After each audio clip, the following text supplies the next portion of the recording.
Hey everybody, welcome to Do You Believe on Paranormal Zone TV. Thanks so much for joining us. And guess what? We have Andrea Perron and who has a now listen everybody, for all you fans, this is, oh my god. Hold on. This is for all Andrea's fans. She has something to say to you tonight. And she's got also a story to tell you, which is going to be absolutely awesome. So, and this is for Andrea. This is Andrea's forum whenever she wants it. And then also, we have Dave with us, Dave Spinks of CRPI, who is our best buddy.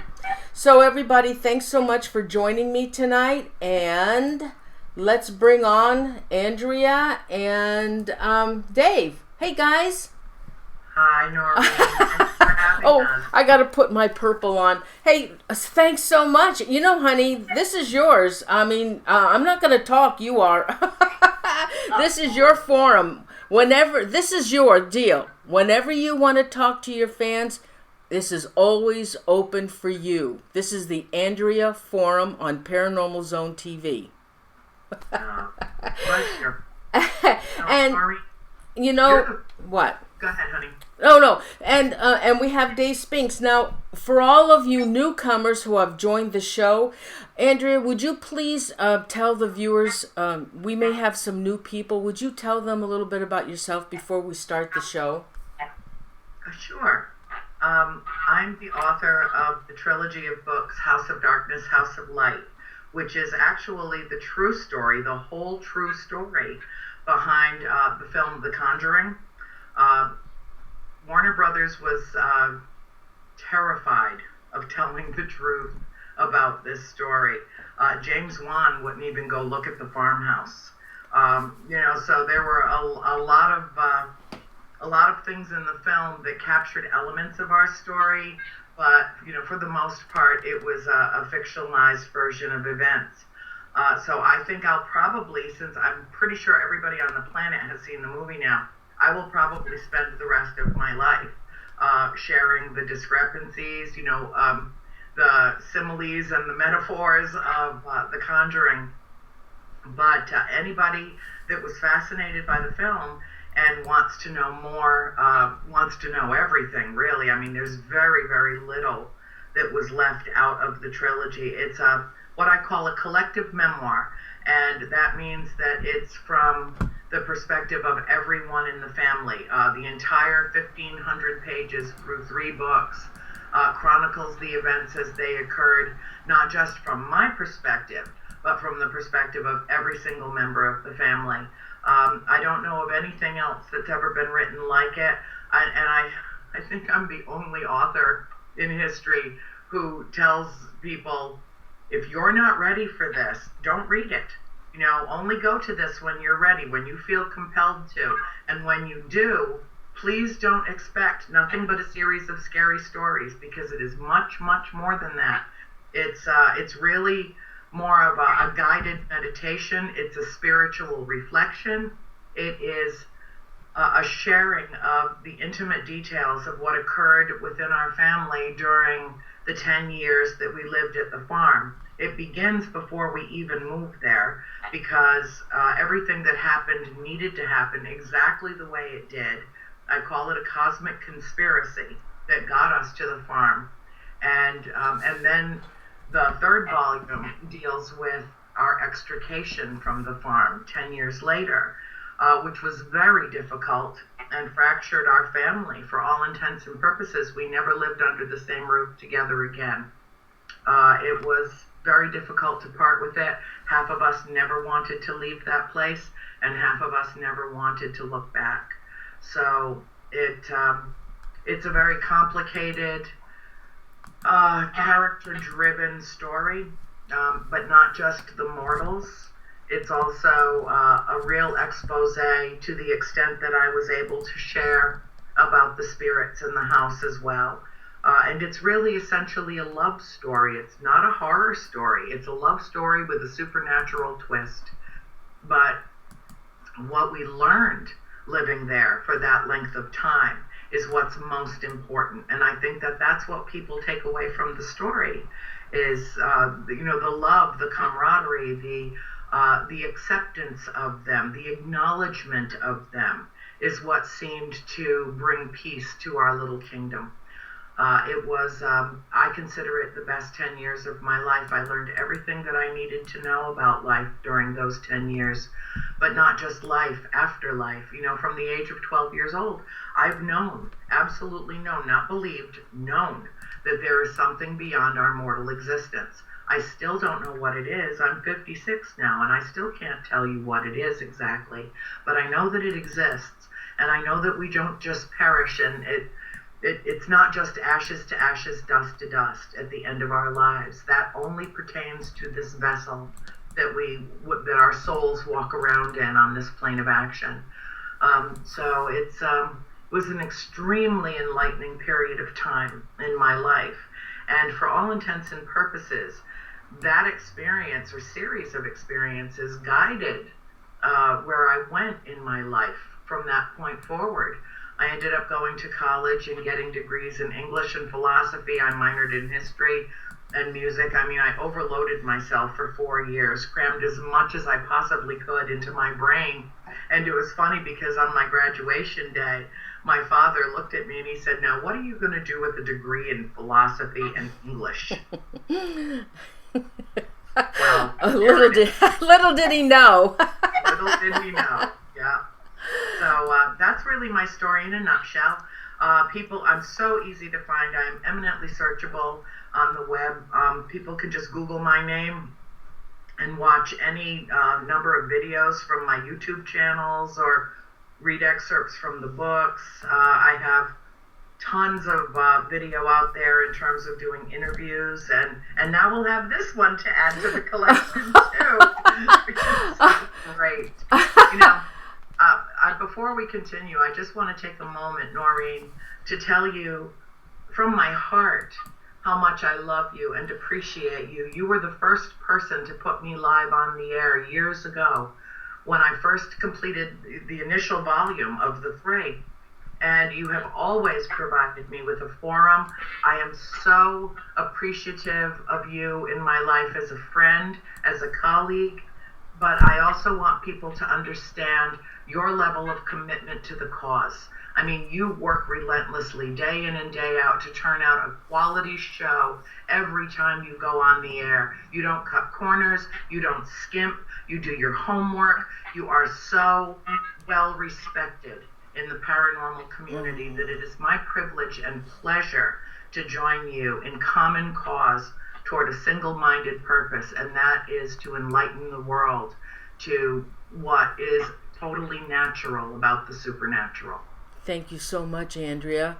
And I, in turn, because of you, your knowledge, and everything that you stand for, that's why I am opening up my channel for you.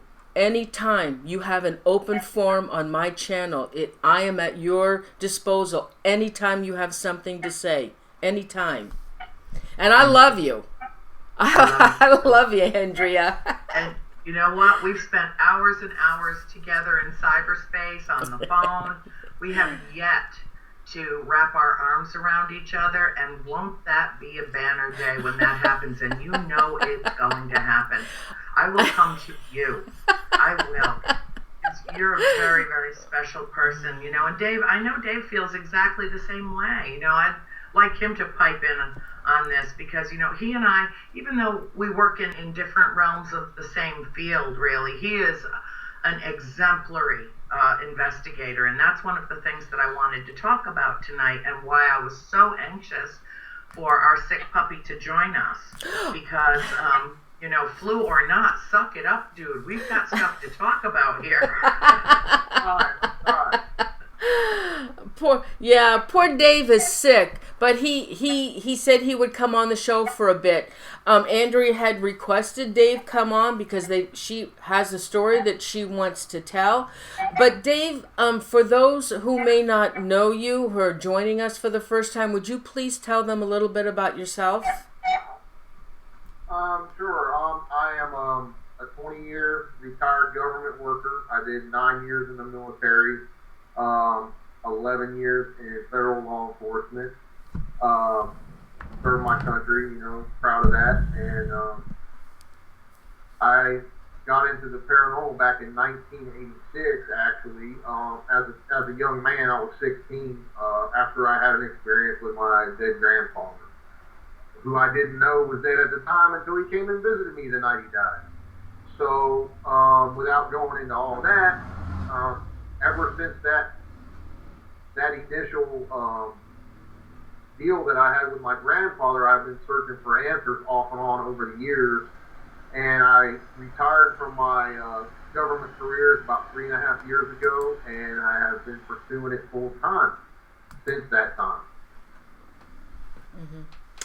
All right. All right.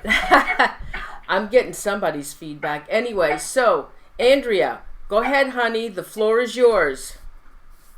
Well, one of the reasons that I wanted Dave to come on the show tonight is because he was with me a couple of weeks ago during a pivotal time in my life, and he didn't know it was a pivotal time in my life. I'm not sure I did either. We did an event at the Seven Sisters Inn, the historic and haunted Seven Sisters Inn in Ocala, Florida. Bob and Maria Schmidt are the innkeepers, the proprietors, the two most lovely people you could ever want to meet. Just wonderful human beings, absolutely delightful.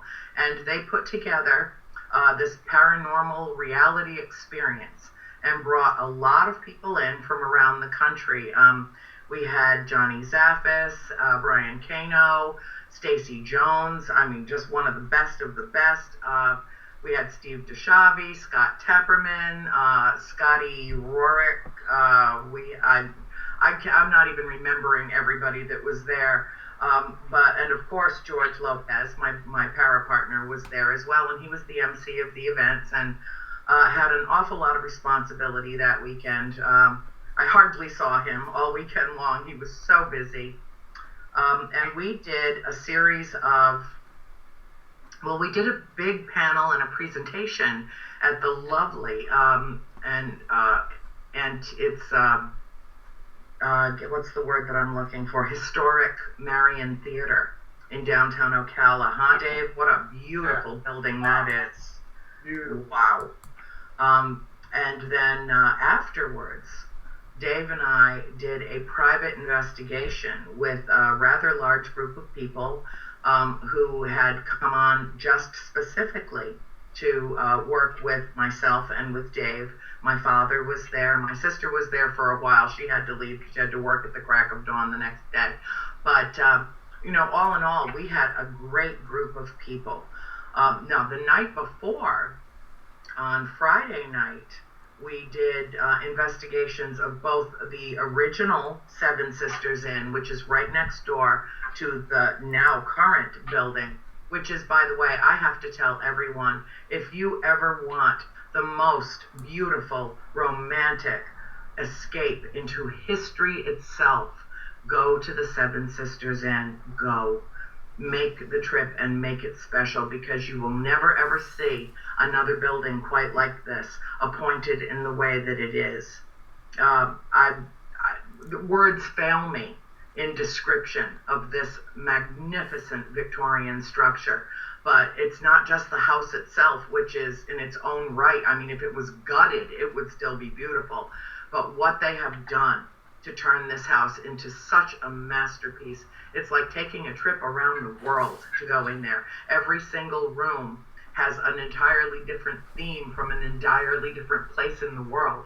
I was lucky enough to have the Paris room, and being part French myself, half French, it was great. And I was in there, looking, I know where that came from, and where this came from, and the wallpaper, and the draperies, and the furnishings, and everything about it was completely authentic, absolutely beautiful. So anyway, we were doing investigations that night, and I'm relatively new to the investigation end of things. I've kind of been working with George Lopez, my partner, over the last year and a half or so. And he's been teaching me, and the thing that he's struggled with the most with me, I think, is he finds it really hard to keep me on track in terms of being objective. I don't label myself. I don't say I'm a medium or a psychic or a sensitive or anything. And I don't think that it's wise to label yourself. For me, I feel like I'm a little bit of everything. So, but I do know that I'm a spirit magnet. And I think Dave can attest to that. And it was loaded, riddled with experiences. And the first night, Dave and George and myself were up on the 3rd floor of the original inn. At this point, I'd like to turn it over to Dave, and then I'll kick back in and let him explain what we were doing, the type of equipment he was using, and we had groups passing through. I think they were with us for 30 or 40 minutes at a time, and then they would go to another floor or another building, between the two. And so we were rotating people in terms of investigations. And what I found personally, and you can back me up or not here on this, Dave, but it seemed to me that with each new group that was coming through, it was a compounding of evidence.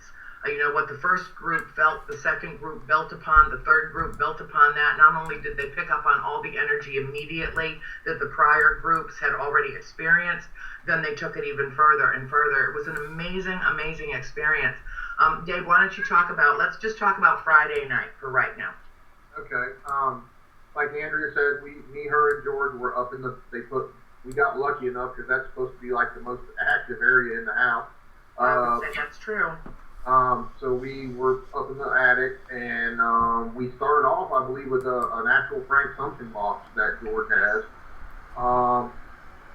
Got many relevant responses to our questions. I know it said George and Andrew's name numerous times. It said my name once. Not just our first names, mind you, our first and last names on multiple occasions. When George prompted it to. So that was amazing. And the first group of folks in there, it said 3 or 4 of their names also. So we knew we were getting, right off the bat, we were getting good activity and everything. I had REM pods set up, Bell meters.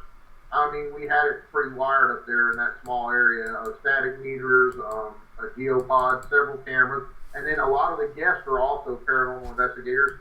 So they were bringing high-tech, microphones and video cameras. So the place was wired. I mean, and as we both noticed, I know there's slowly evidence trickling into the page now. And people are able to review their evidence, and we're getting some amazing stuff out of that investigation. Especially being that it was a public investigation, and there were people trampling everywhere, So yeah, there was a lot of noise pollution. Yeah, but they did a really nice job on how they rotated the group through for their first big event like this. I thought it flowed really smoothly, and it was good. It was great. I mean, some of the stuff that George was hitting on mentally, and it just compounded with each additional group that came through, and then they picked up on it. They didn't know the people, the groups went around the backside of the house, and our group came up, so there's no way they talked to each other or anything. It was awesome. I mean, it was awesome. And it was pouring rain and thunder and lightning.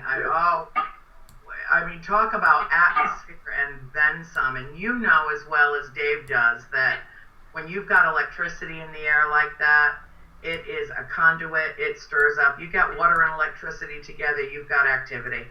And so, I know that house was very active anyway, but it seemed to spike with our presence. And we were all picking up on the same thing. Everybody was saying the same thing and the same names of spirits, and we didn't know. We didn't know until much later when we started doing some comparative analysis with the innkeepers, Bob and Maria, that we were nailing it right on the head. A little boy named Daniel, and then there was an older, very domineering, very violent, aggressive male known as the Master. Also, his actual name was El Patron, and he's infamous in that area and had lived in that house, and we didn't know any of it, did we, Dave? Nobody pre-warned us of anything that we were walking into. No, I didn't do any research on the place at all because I wanted to go in there fresh and just see what happened. And we saw what happened. Yes, didn't we though? Yes. Tons of ETs, tons of great ghost box and prank box sessions, all kinds of great stuff. Yeah, and I know Bob and Maria set up their own page for people to just add their information to. And you're right, I checked it out today, Dave. There's some great stuff coming through. So if anybody's interested, I would just search out Maria on Facebook and friend her. And I would definitely say if you're an investigator and you want a hot spot to go to, that's the spot. It truly is. And I don't think that it was just because there were so many people there that were sensitive to spirit, or so many people that were investigators, or so many people that were bringing their own energy to it. I think that was almost supplemental to the existence of the spirit there, because we found out later that some of the experiences that we had there, others have had over and over again.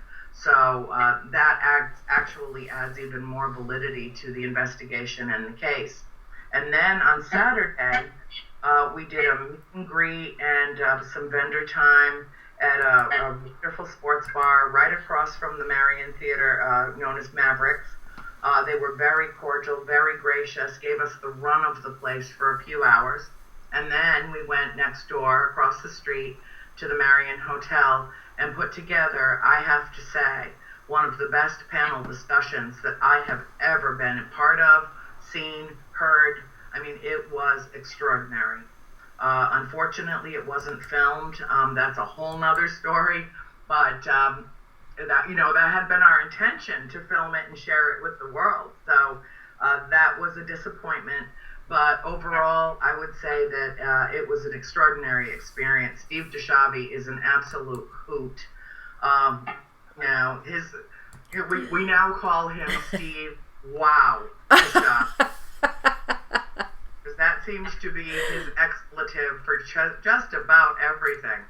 And a real good sport. He really is. It was... Yes, Dave? Yes, Steve cracked me up, but you know what? Him, like so many other folks you see on TV shows, okay? You get a preconceived notion in your head, okay, because of what TV portrays. Mm-hmm. And when you go to these types of events, you get to sit down and actually talk a little bit with people like this. And, to me, that's worth its weight in gold, because you learn the true people and not what you see on TV, guys. Remember that everything you see on TV is not the real person. So, I got to sit and talk with Steve just for a brief time, a couple of times, and the guy's a genuine guy. He's a good guy. And I hope we get to meet again sometime at another event. It was a good time talking with everybody. I was calling it The Gathering, because there were so many like-minded people there, and it was just like, bam, all these spiritual people. It was awesome. It was awesome. Mm-hmm. It was. Well, it's wonderful to be among a group of people where you can speak your mind, you can talk about something that, you're deeply ingrained in, and everybody gets it. Everybody understands what you're describing, what experiences you've had. They've had some similar themselves. We're all on the same wavelength, as it were, and it's sometimes when I find myself going off, I realize I'm preaching to the choir, because I'm surrounded by people that have been doing this for decades. So it was just a truly wonderful experience. But one of my favorite things about the entire weekend was that I got to work so closely with Dave. And after, no, really, I mean it, Dave. You were great. My knight in shining armor. Well, I do what I can. Yeah. The Marian Theater investigation we did was awesome. The thing that happened with the people in the crowd when we went 4 for 4 was, that was like smack in my face. Never seen anything like that before. Mm-hmm. You want to tell them about that? You explain it better than I do, so. You're so funny. There was a gentleman in this crowd. What'd you say? We've had probably about maybe 20 to 25 people. Yeah. Yep. In there that had stayed behind after the panel discussion was over, and we did a private investigation on the upper part of the theater with them. And Dave brought all of his gadgets and his, all his accoutrement, as it were. I just bring myself, and set everything up. Got the spirit box going. Got all the bells and whistles set up all over the upper part of the theater. And we first of all, I believe it was one of the first things that came through was a young lady, possibly a girl, maybe an adolescent girl. And what we were picking up from her was that the theater was the last place that she had a happy memory alive. And what one of the mediums picked up was that she was a young lady who came to see a movie there, and then was excited and left the theater and ran out into the road in front of the theater and was struck by a car. And so that's still her happy place. And we don't know if she's there all the time, but she was certainly there that night. No question about it. We were picking up so much activity through all of the equipment. I mean, talk about the lights going off. I don't even know the name of all the different meters and the types of equipment that Dave uses. He's got everything. If it's been created and it's been validated in the field, he's got it. And so we started talking. People started asking some questions, and we were interacting with the folks that were there. There were way too many people to actually walk around and do any investigation. Everybody just kind of took a seat and stayed in one place, and Dave and I sat up in front of where the big screen was. And it was, there was an amazing feeling that came over the room when a young man that was part of the investigation asked a question of the spirit box, and what he wanted to know, he informed everyone in the room that a few years ago he had lost a very close friend of his in a car accident, and he wanted to know if he was okay. He wanted to know if he was all right. And we had just been talking about this with George's friend Amanda, that was lost in a car accident a few years ago, and how she helps him use the spirit box now from beyond and brings different people through for him. And so we maintain our affiliations and our communications with the spirits that we're close to, that we have personal relationships with in life. But this was another thing entirely. And so what Dave and I said is, don't tell us his name. Don't tell us his name. And then he and I started basically instructing the spirits on the other side if they could bring this man forth. You take it from here, Dave, and tell them exactly what happened. Well, yeah, we like Andrea said, we started asking the ghost box, if this guy's, I don't want to say their names and stuff like that, but if this guy's friend was with us, to please come through and speak your name. And within, 20, 25 seconds? No more. And we instructed the people in the crowd, the first man, to let us know if you hear it, okay? So within 20, 25 seconds max, he says, I heard it. So we again say, okay, can you confirm the name for us again, first and last name? Bam. He said, I heard it again. And he was just like flabbergasted, So I think it said it a total. It said it later on during the investigation as well. Yeah. And we gave other opportunities to other folks that were participating.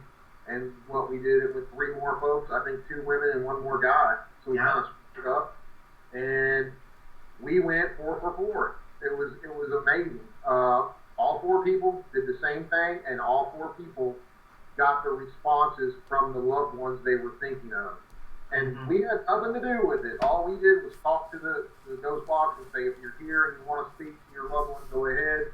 And it was amazing. It was awesome. I mean, I've never seen anything like that. I mean, you know, to me, that blew me away. That blew me away. And we were getting some spikes on some of the other equipment at the same time. We were getting those responses, like the millimeter. I think the REM pod popped off a couple times. So, you know, that's what we look for. You know, relevant responses to our questions or whatever method we're using at the time, along with spikes on scientific measuring devices. So to me, that's when you are really getting in deep into the paranormal. You know, you're getting hits on everything, and that's what we look for. Yeah, we were getting hits on everything, weren't we, dear? Yeah, we were. It was really an amazing, amazing event. Even my father afterwards said to me, he just sat there very quietly. He really didn't participate. He was, and you know, I found out later, I'm like, Dad, you know, what, were you falling asleep or what? And he's like, are you kidding me? He said, I have never experienced anything like that in my life. And, you know, Dave and I George has a very specific methodology that he uses with Spirit Box, and that is trigger words and redundant responses. So when we're speaking to the spirits, and I'm sure Dave will be posting some of the clips that we got. You know, everybody knows we were there to gather evidence and then to share it. So we don't really have to worry about using names. We only used first names all the way through the process, except for our own anyway. And the spirits were saying our names over and over and over again. Everywhere we were, it was crazy. Yeah, it was. But what we did was, you know, we would interject a word, and, you know, if you're there, we would really love to communicate with you. We don't do any provoking, and I think that's extremely important for people to understand.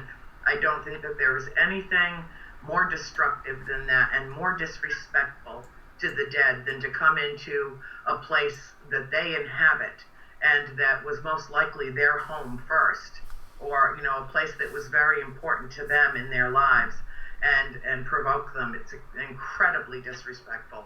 So I discourage it at every turn. But what we were doing was saying, you know, if you could come through and speak to us, and, you know, there are people here that would like to make some connections, but we need to hear certain words first so that we know that you are who you are. And so we were throwing some of George's words around, like chrysanthemum, and we use Zaphis because that's an interesting name that you don't hear very much, and that type of thing. And then, say that again? Coconut. Yeah, coconut. You know, words that you would not hear on broadband radio readily. You know, we avoid numbers, the use of numbers, because, of course, anything like the time or the date could be coming through, and that can skew your results. So I think that the method that we used and duplicated from George's, and then, you know, added our own personalities to, really enhanced the experience for everyone that was there. And then we went back to, after this whole entire event was over, I don't know about Dave, but I was completely, utterly drained. It was as if something had plugged into me and sucked the life force out of my body. And yes, it had been a very long day, but I've had long days before. It felt like interference. It felt spiritual in nature, or either that or I am getting really old, because I could barely walk by the time we got back to the inn, and it was only 4 blocks away. And we drove, you know, it's not like I hoofed it or anything. And, but Dave and I went in to the bottom floor of the original Seven Sisters Inn. And we took a group of people into the main room on the first floor. And George knew I was down in my back and suffering. He put me in the desk chair, and I sat there for several minutes, and we were beginning, and Dave started, you know, the communication, you know, trying to bridge, see what we could pick up. And all of a sudden, it felt like something grabbed the back of my chair and tried to tip me backwards. Oh my God. And that I had gone off of a ledge somehow, as if the chair was actually up on a raised platform, which it wasn't. And it scared the bejesus out of me.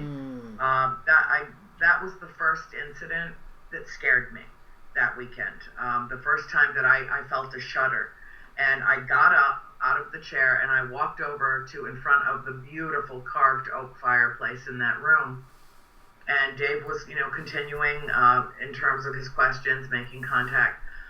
And all of a sudden, honest to God, Dave, it sounded like a musket ball or a bowling ball fell from a good 10 feet in the air and slammed onto the floor. It shook the floor. Yes, it was crazy. I mean, I felt the floor vibrate under my feet, and immediately we hit the flashlight because I thought I go right to, okay, somebody fell over, they're hurt. And I'm looking, and everybody's like, what the F, and what the hell was that, and everything else. So we're looking around, and we're thinking, okay, something fell off one of the desks or the shelf, something heavy like a book holder or something. Nothing out of place anywhere. No, nothing was displaced. Nothing. It was intense. I mean, for something to be that loud and physically shake the floor, had to have some power behind it. Everybody was shook up a little bit, startled everyone. And then George took over from there and put me in the hallway, remember, with the camera. And you were doing your thing still in that room, and George was across the hall, and I was filming, hoping we could get some movement somewhere. Mm-hmm. And kind of set up a little mini trap, if you will, with communication here, like a T. It looked like a T. We had communication here, and then down this long hallway, I was positioned with the night vision camera, hoping that something would cross between us or, vertical in my line of sight. And go ahead, Andrew. That was the reason that I know, and I do know that was a supernatural incident, that was interference from beyond, is not only because something very similar happened to us at the farm when my aunt and uncle were visiting for my college graduation. My aunt said she heard what sounded like a bowling ball or a musket ball hit the bedroom floor and then roll. It scared the daylights out of her. But this was so loud and so misplaced. I mean, I heard it come from the far corner of the room. Dave heard it closer to the doorway, and the woman that was sitting in front of the desk said it happened directly in front of her feet.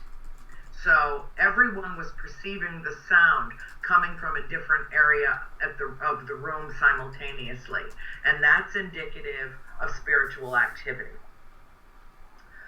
It was not something that fell on the floor above us. We checked that. We made sure before we started saying, okay, this was an event.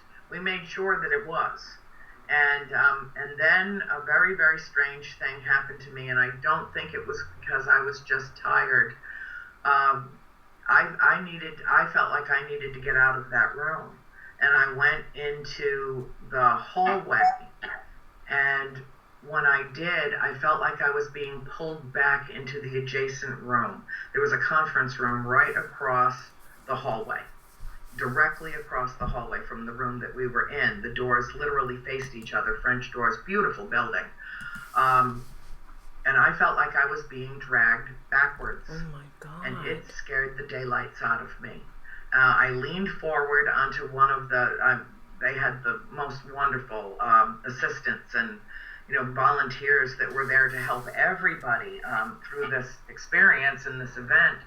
And I ended up having to lean on one of them and go into the alcove of the front room, and Dave took over with the investigation from there. Norene, I'm telling you, I was a more than that. I mean, it was more than that, because they screamed for me to come. And I don't know if you remember this, but they said, Dave, George had stepped out to smoke a cigarette during this time. Uh-huh.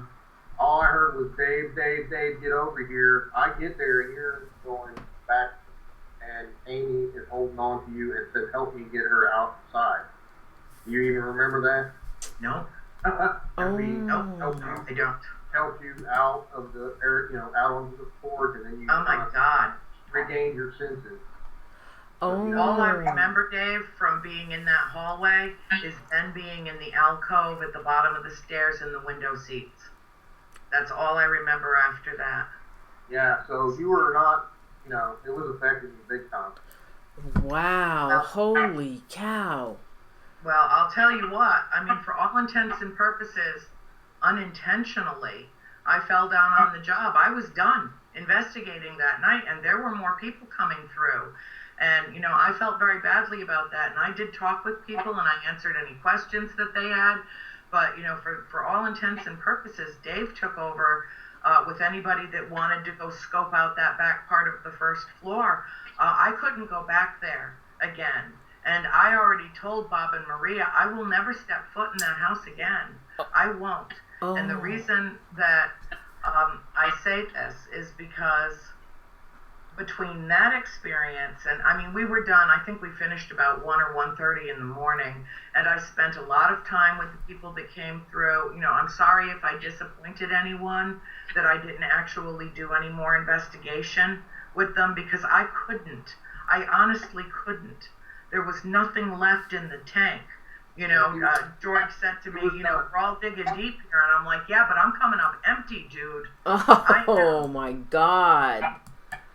Oh, my God. So I want to add something to that, Norene. Go ahead. Because Andrea didn't get to see what happened after, because she was trying to recover and regain her senses and whatnot.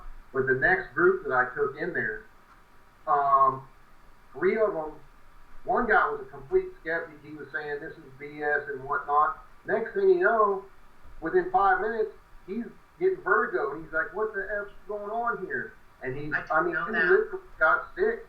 He got sick. We had to carry him out, too. So, and then another guy, a big old guy was bigger than me, and I'm not a small guy. This guy was 6'4", 6'5", probably, had 20 pounds on me. And I watched him in that room that you were sitting in the chair, that you almost flipped backwards. He fell straight to the ground. Oh, my God. I ran in there. I was like, are you all right? What happened? He goes, I think I tripped, but it actually felt like something pushed me down. And I said, come on, we're out of here. I gathered everybody up, and I took them outside.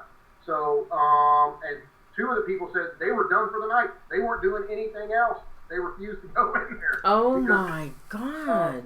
So, it's a legitimate thing that was going on in there, So, all in all, that's what you got to look at. It wasn't just Andrea she was done, and then other folks came in that same area. She was having those experiences and had some just like her, So, I didn't know it until now.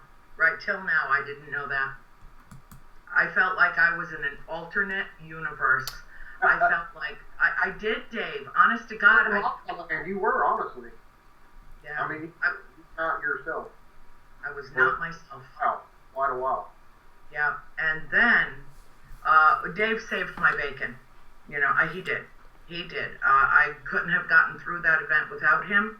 I would never hesitate to do any function or affair with him. He has my complete, utter confidence. I give him my good housekeeping stamp of approval for paranormal investigating. The man's got it down to a science and is strong and knows how to keep himself protected. I did not. And I will admit to my frailty, and I will admit to the fact that I could not approach this objectively. I felt too much. It was too overwhelming, and the energy drain on me after 16 hours of, interacting with countless people, signing countless books, having countless conversations, doing the panel, and then doing the event at the Marian Theater, to come back to that house and then have experiences like that. I said, what I said to Dave, I do remember saying, Dave, I feel very vulnerable. I feel very vulnerable, and I'm scared. Oh my God. Whatever it was that I felt in that house was just downright nasty, and there's no other way to put it without using language that I would not use on your air.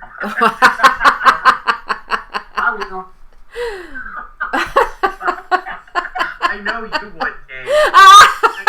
And we'll let that be your role, okay? I'll say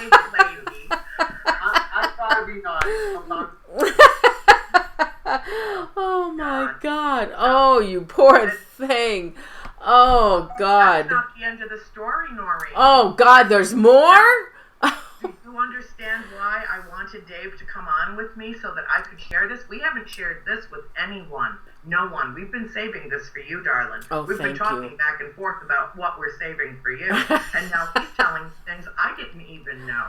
It was like I was elsewhere. I was vacant. I was void. I do believe George used the word oblivious. Yeah. But anyway, the next night we went to the old Florida ghost town. A whole group of us. Tracy Todd had come in from the Panhandle.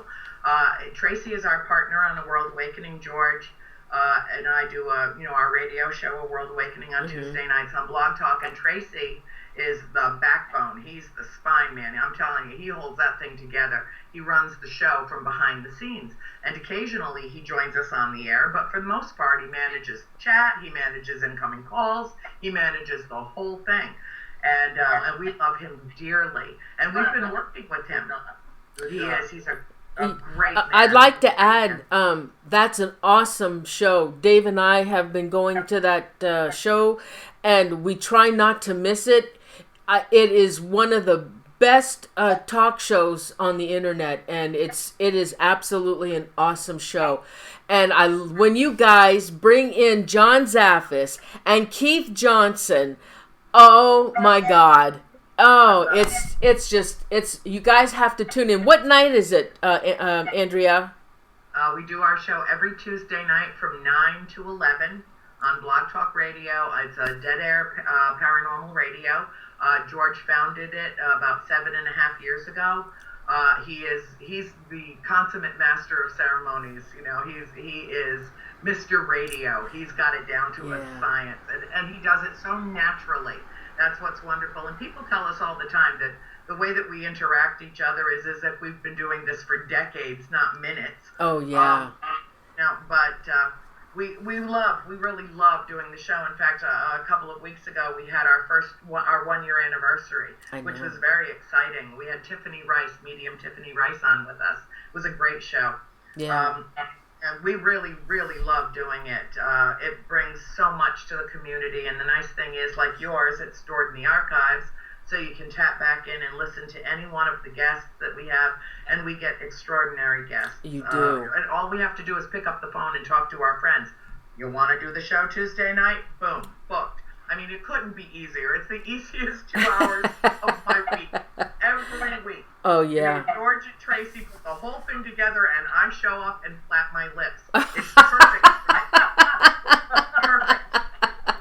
So anyway, okay. I've got to tell you about the rest of it. Okay, go ahead. We're going to let Dave go back to his hot water bottle or his heating pad or whatever, but I really need him to be here for at least, hang in there, Dave. How you doing, Dave? Dave, how you doing? I'm sucking it up. I'm good right now. Okay, good boy. Okay. You are indeed. So anyway, the next night, Tracy comes in. We've got John Zaffis and Brian Kano and all kinds of people. I guess there may be like 15 or 16 of us. Taylor and Tyler of George's original paranormal investigation team. And we went out to a place that was George's training ground as a paranormal investigator. And when I first got out there, I thought, wow, huh, Dave? What a peaceful, beautiful, unbelievable treasure this community is. It's a little town stuck out in the middle of the Ocala National Forest. You couldn't find it on Google Earth. I don't know how. I don't know how George just goes there. I guess he's been so many times. But they've had many, many experiences out there over the years.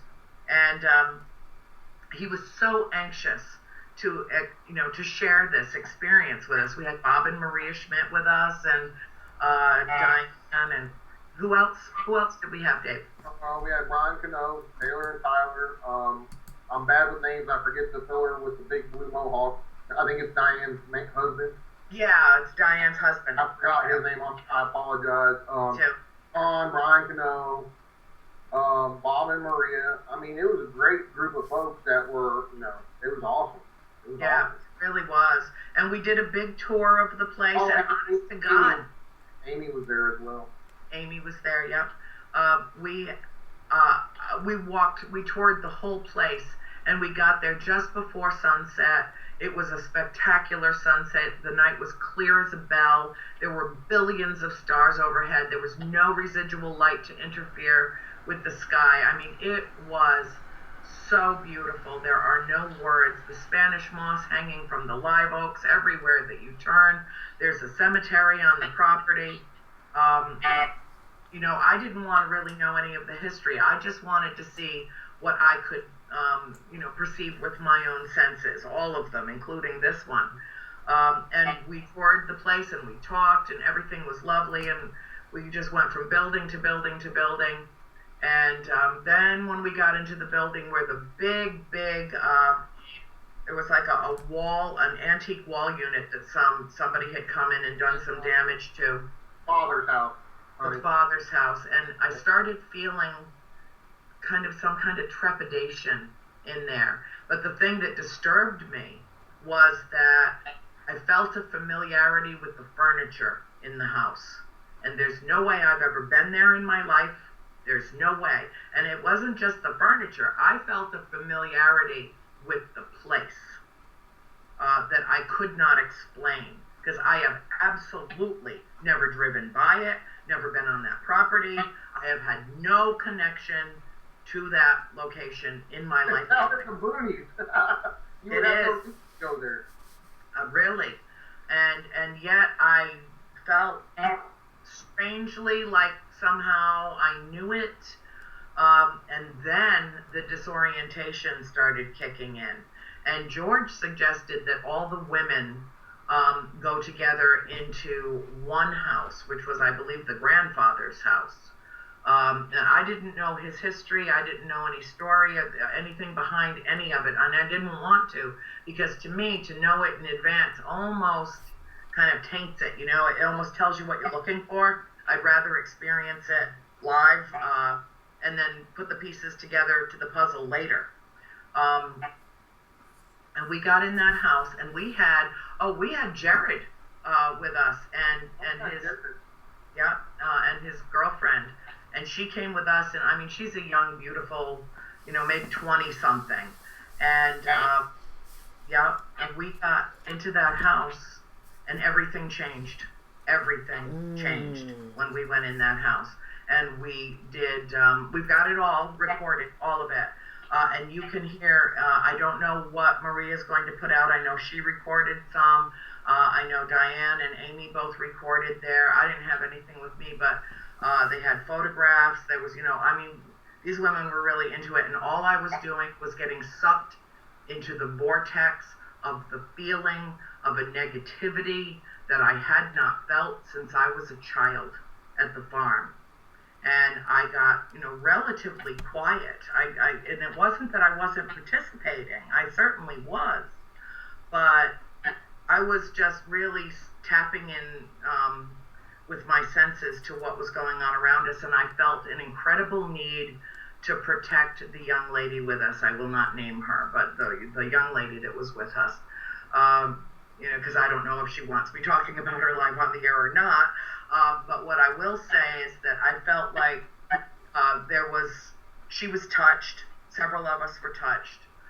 They had that special kind of light that sticks out. I sound like such an idiot, don't I? The light that has like 65,000 lights that come out of it. What do you call that, Dave? That light machine that's all speckles. It's a laser grid, huh? Thank you. I'll forget that in 5 minutes flat. Lightsaber. There you go. Okay, thank you. Several of us were starting to feel threatened, and I made a mistake. And I said to the spirit that was imposing himself on us, if you've got an issue, you take it up with me and leave her alone. And Maria's like, don't do that, don't say that. And all of a sudden, I was sitting in a chair. Amy had something happen with her. She was in the adjacent bedroom. She yelled out, and honest to God, I swear, I don't know how to exactly say this. It felt like I wasn't pushed, I wasn't touched. it felt like the chair collapsed underneath me. Literally broke into pieces underneath me. Oh my God. I went to get up quickly and tripped on the leg of it because I had my foot tucked up underneath it, and I went down on my hands and knees. Oh my God. It scared the daylights out of me. Oh. It did. I turned immediately, Maria immediately turned a light on, or a high-powered flashlight, and I turned around. I thought, you're in somebody else's property, on somebody else's ground, in somebody else's house, and you think you just broke a piece of their furniture. Oh, I was upset. I turned around and I looked, and that chair was perfectly fine, and I was being screwed with. Oh and my I God. left the building, and I left the property. John and Brian were both drained too, absolutely drained. In fact, we talked about it last night on A World Awakening, or night before last. We talked about, John went on and on about how incredibly drained he was at that property. When we walked out of that house, I did not know what direction to walk in. I was completely disoriented. I felt like I was in an alternate universe again, and all I wanted to do was have somebody lead me to a car and take me off that property, and I'm pretty sure I can tell you that I will never return there. And I'm pretty sure that I won't be doing, other than an occasional spirit box session, which I am totally into. I love just chatting with them because I can control who's coming through, and dispel anybody I don't want to talk to. But I think I'm pretty much done as a paranormal investigator. There are great people like George and John and Brian and David and Ken DaCosta. There are great paranormal investigators out there. I don't need to be one of them. I don't need to revisit my past in this way. And I really, I've really thought about this before I came on this show. I've really talked about this with George. I've shared it with a couple of close friends, including Dave. I think I'm pretty much all done in terms of investigation. I got a taste of it, and I didn't like the bitterness of it. I didn't like going into an environment where I didn't know who I was going to run into. I didn't like, I had my hands full living at the farm, and I knew who I was dealing with for the most part there, just from, repetition and familiarity. Going blind into a place like that had such dark, swirling overtones, ominous feelings around it. It went from being peaceful and lovely and quiet and genteel to being threatening and to me feeling like I needed to get the hell out of there. And John Zappis put me in the back of the car and hit the gas, and we were gone. Oh my God. And that's it. Holy cow. Oh my God. And I said to George, I know George is disappointed. I know he is, because we've done several investigations together in some pretty great places. And every time I've picked up stuff, they come right to me. And I think in some way he might perceive that as a little bit of a loss in terms of, our mutual investigating together. And, maybe I'll change my mind. I'm a woman. I get to do that. But, but right now I'm a fraidy cat. And I haven't been afraid since I was a child, and overcame that fear at the farm, and was able to live very happily at the farm and interacting with spirits in a way that was non-threatening to me. It was to my mother, you know what she went through, and a couple of my sisters had some pretty traumatic events there. But even though they made themselves known to me, they did not threaten me in any conceivable way. It wasn't until I went to Kerr City and that last night at the other end that I felt like, you know what? This isn't for me. This isn't for me. I can't be objective about this. I can't. And that's rule number one if you're going to be a really good investigator. And I said to George, you do the investigations. You guys go out there into the field the way that you do, with your scientific method and no preconceived notions and all of that. You do the work, and I'll write about your significant finds. That's what I do. I'll talk about it on the road when I do lectures, and I'll write about it in a book for you if you want. Anything that you want. But I don't think that I want to go back there. And, I could sense the disappointment. And, he's a little aggravated with me, actually. And I said, why do I need to go searching for something I already know exists? Why? How does that behoove me in any way? And I know in the back of his mind he was thinking, wow, you could be the one that attracts the next great, piece of evidence. And maybe that's true. But I also know that I don't know how to create the boundaries or protect myself appropriately in that kind of a situation, and I don't want to go back in there. I don't ever want to. I've lived my life fearlessly since the age of 12. I don't want to be afraid anymore. I don't. I have a greater purpose. I have another purpose.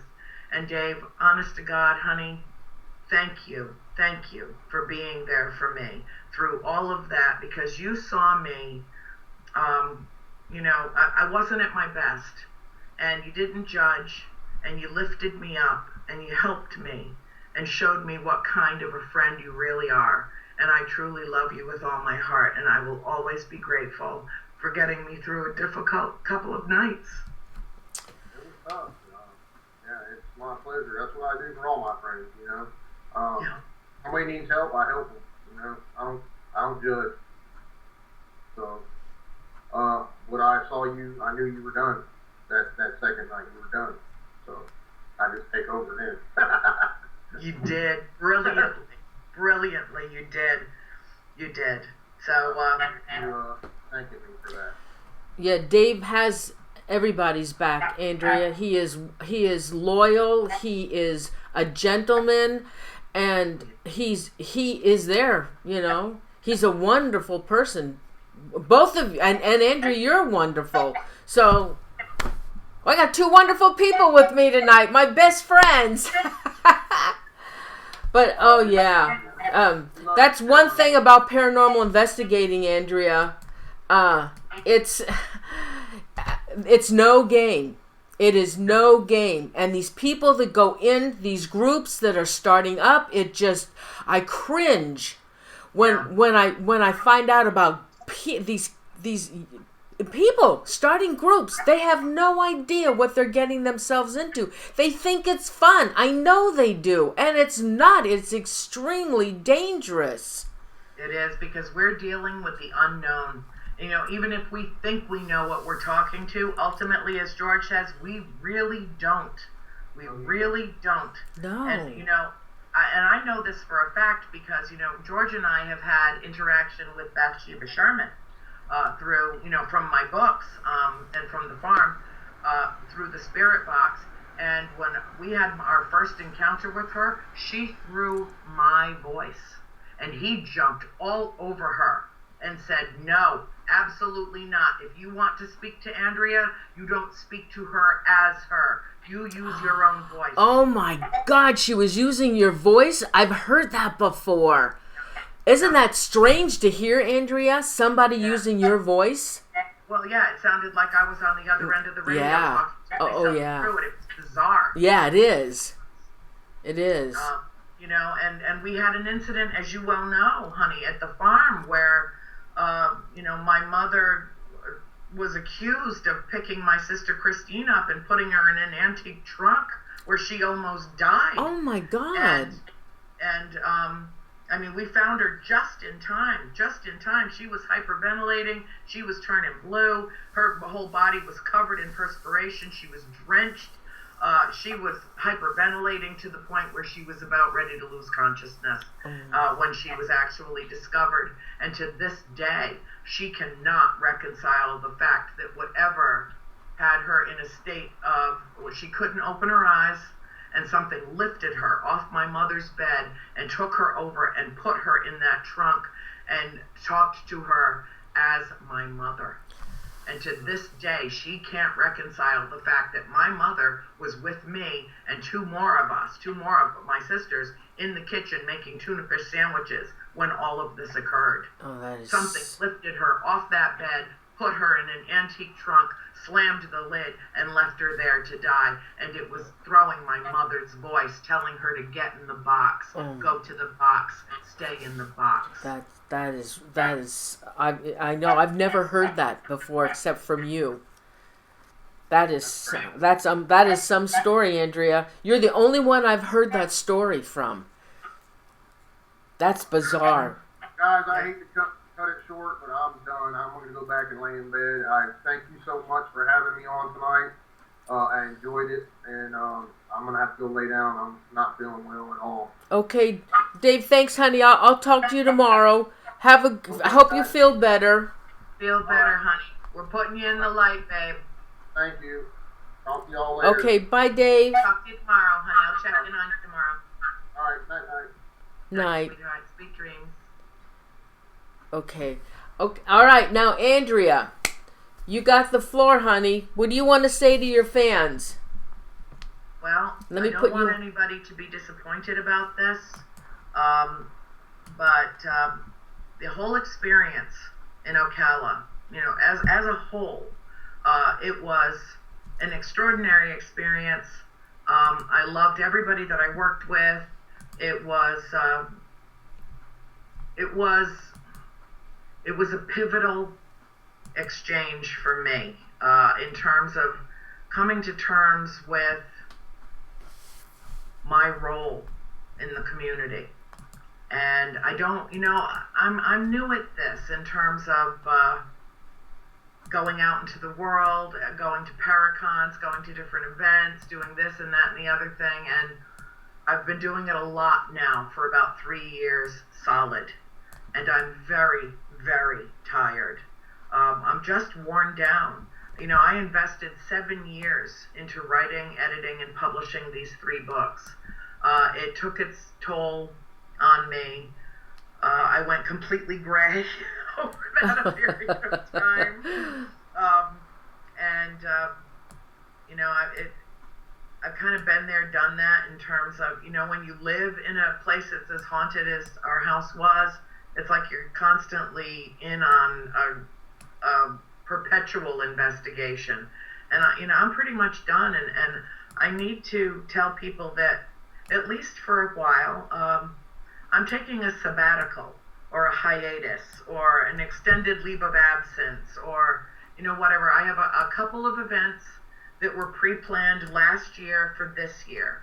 And I will, of course, keep those obligations. And one I wouldn't miss, and that's the Ocean State Paracon, which will again this year take place in my hometown of Harrisville, Rhode Island, just a few miles away from the farm. And last year we went and did some incredible ghost box work with Spirit Box at Bathsheba Sherman's gravestone, and right in town. It was a marvelous event, and I will be attending that again this year. And that is Ken DaCosta and Rise Up Paranormal sponsors this. And this year, the charity that we're doing it for is the Wounded Warrior Project, which I'm so proud to be a part of.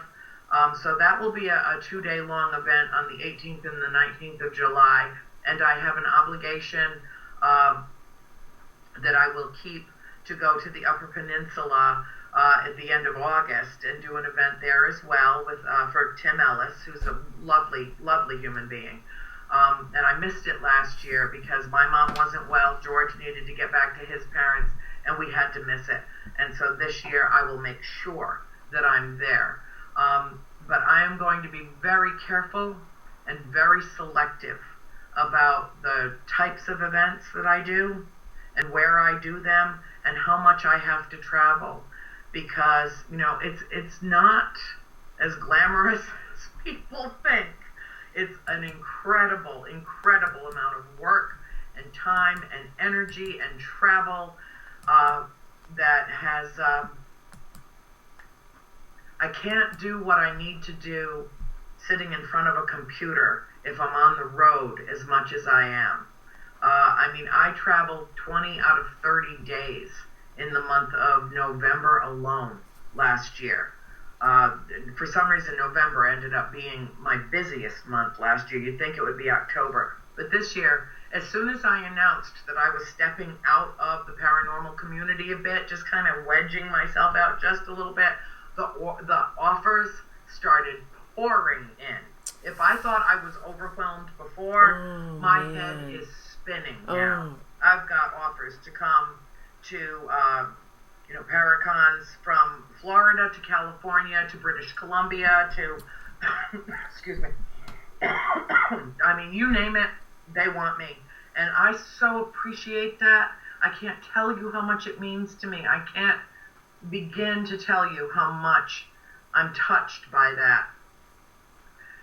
But, in the same way that people who do serious investigation really have a handle on how to protect themselves in the course of that process, I need to learn how to protect myself too. And the best way that I can do that is to take myself off the road for a while and recharge. I don't think that people understand, anybody that's met me does understand that every single individual that I engage with fully. I am not one to grab a Sharpie, throw my name down on a photograph, and then just be done with it. I interact, and I love them. I love my readers. I love them. I want to hold them. I want to take pictures with them. I want to inscribe their books personally. I want to spend time with them. And it's wonderful. It's the most wonderful part of what I do. But it also, after you've met and spoken with and shared your energy with 200 or 300 or more people in a day, there's not really anything left. When you've given it all away, there's just nothing left. And I want to be able, when I do step out into a public forum, I want to be 100,000% present. And the only way that I can guarantee that I can do that in the future is to step back now. So I don't have anything at all planned between now and the end of May. And the end of May is a much smaller, intimate affair, at least so far, with the Seven Sisters Inn. But it will not involve any investigation at all. It will certainly not involve going into the original inn where I had those spiritual altercations. And it will be really more of a lecture engagement with my readers or followers or anybody that wants to come and ask questions, talk to me. I'll do a book signing, hang out ad infinitum with people, answer any questions that they have.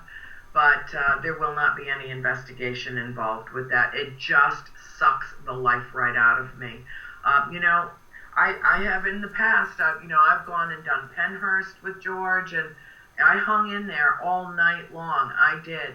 Something about that inn just, I hit the wall, and that was it. And I had to come to a conclusion, and I didn't come to it lightly. In fact, I told George when, the next day, or Tuesday, the day after we did Kerr City the night before, I drove back from Ocala to Atlanta by myself. It's about a 7.5 hour drive. I never even turned the radio on. Oh my God. I just sat quietly with myself in the driver's seat and thought about everything that had happened, everything that he said to me, everything that I experienced that weekend. I was hurt. I cried. I felt like I disappointed people, which devastated me. That I just couldn't hang that last hour. I just had nothing left. I could only sit and talk with people, and I felt like I had let them down, that I had let Bob and Maria down, that I had let George down. And, that was the worst of it for me, was the feeling that I had let George down. And I said, nope, if I can't be at my best, I'm not going to be there at all.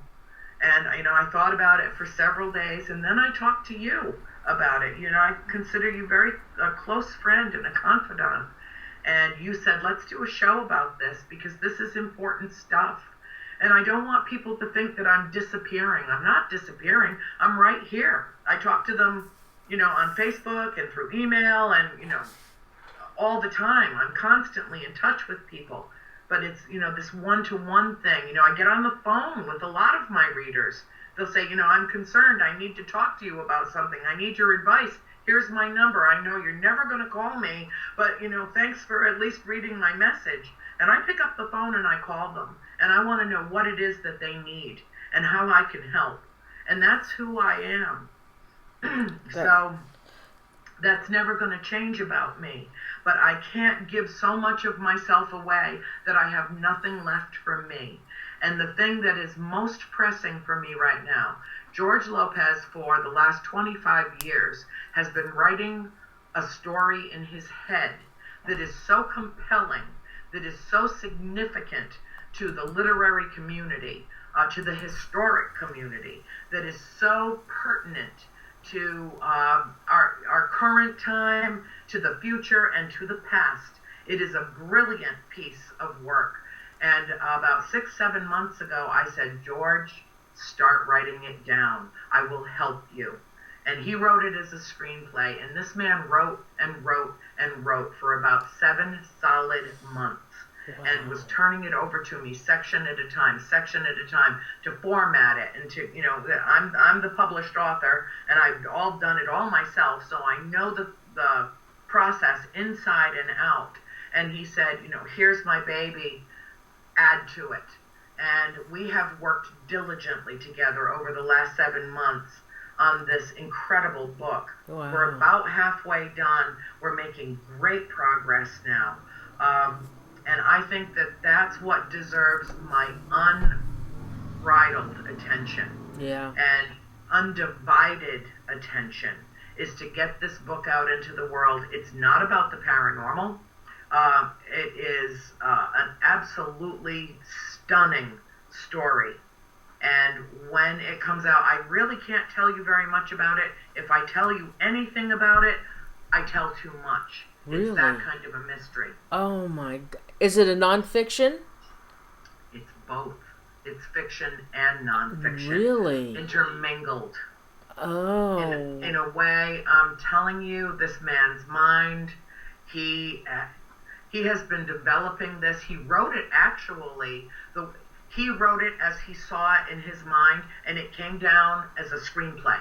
That's how it came out of him, as a screenplay. And mark my words, at some point you will see this story on the big screen. Oh. I know exactly who to call. I know exactly who to follow through with this.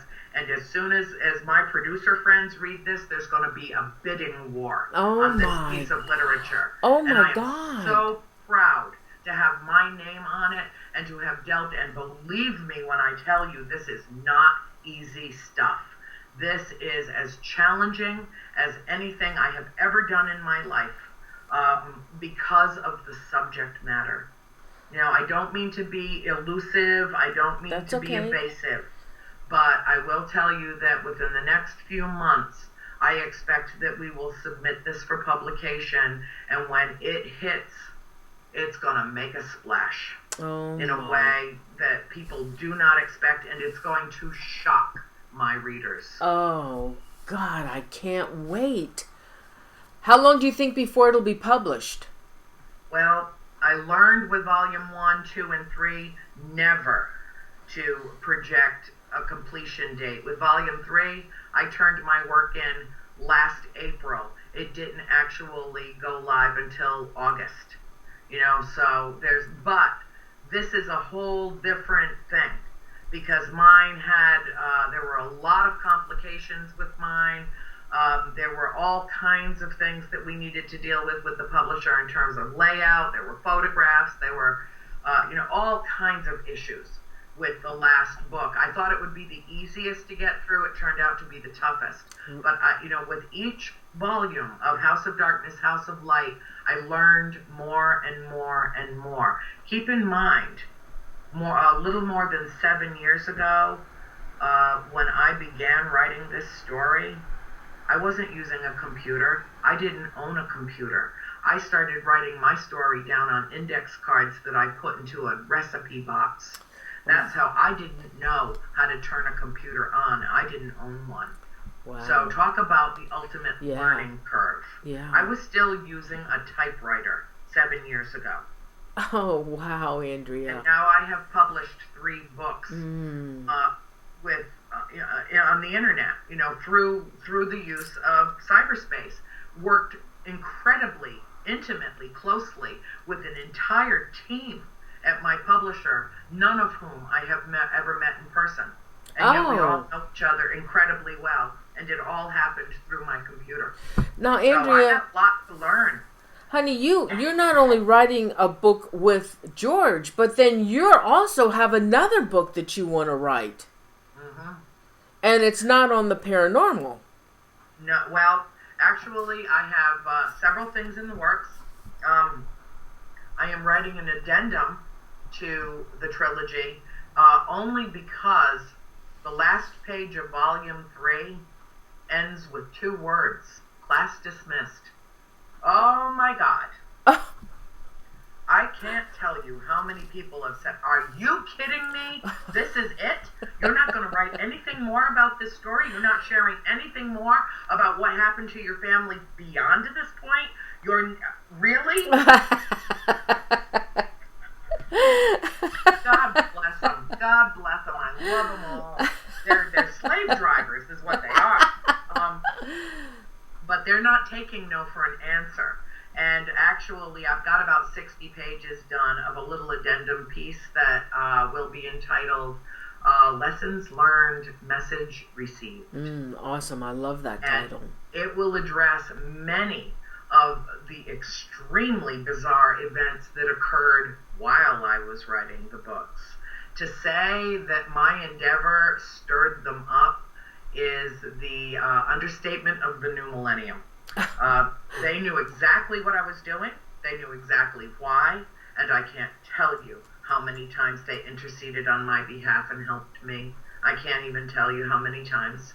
But every time I had a particularly poignant experience, every time I had an interaction or a point of contact with spirit during the writing of the manuscript over those 7 years, I wrote it down. Was it spirit, honey? Was it spirit?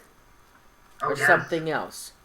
Well, and I had something else going, and that's where we're going next with this. That's what I was waiting for. Yeah, I know. That's what you were waiting for, babe. I know you. Yeah, in everything that's included in the rough draft of that has to do with what I perceived to be divine spiritual intervention on my behalf. Because as I've shared with you before, there were many times that I pushed myself away from the desk with tears flowing down my face saying, I can't do this. I don't know why I thought I could do this. I simply can't do this. And at the time, I had about 100-pound desk chair that adjusted 8 ways from Sunday. And I'm no lightweight, so believe me, once I was in it, it was a heavy thing. And something would come up behind me and push that chair back into the desk. Oh my God. And I was sometimes pushed 2-3 feet away from the desk saying, nope, that's it.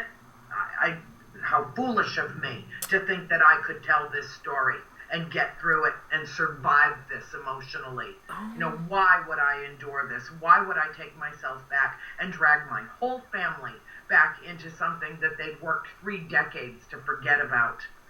And I talked about it one time with my mother, and she said, honey, I always knew, and you always knew, that you would be the one to tell this story. You were the one that we went back to that house for. And she said, this is not the kind of thing that anyone should rightfully take to the grave. It's just simply too significant. Why have it happen and then not share it with the world? And she was absolutely right. And as much of a trial and an ordeal as it was, I'm so glad now. I don't know how I got through it. I honestly don't. It's not, as I said earlier, it's not a series of scary stories. It is a spiritual journey.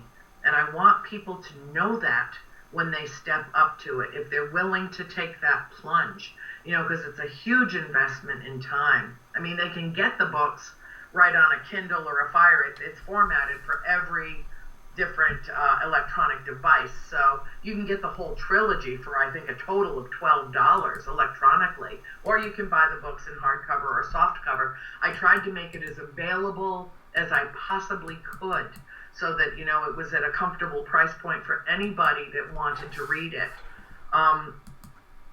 But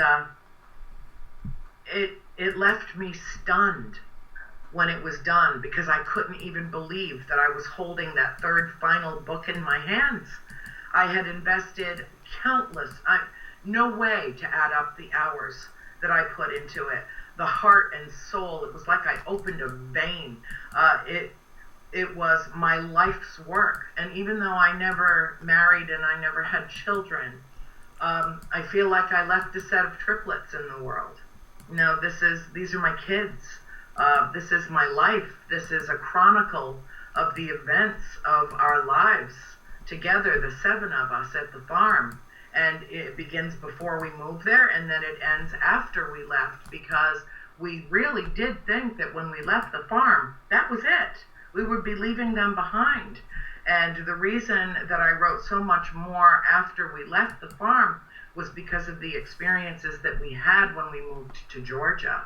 And we realized then that profound attachments had been formed. And over time, we realized that they are lifelong. Wow. So do you want to go into what else has been happening? Oh, well. Sure. Come on. George asked me a very personal and a very pertinent question a few days ago, last week sometime. He wanted to know what my passion was.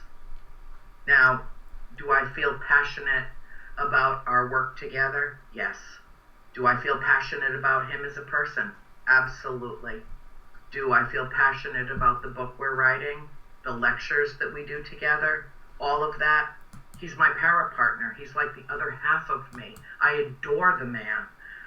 He's one of the most brilliant people that I have ever known, and I know geniuses. So do I want to continue to work with him? Absolutely. But he said, what's your personal passion aside from me, aside from any of the work that we do together? What is it? And I said, extraterrestrials. It is, sometimes it feels like it's all that matters to me. I can't think of anything more important to mankind, to humankind.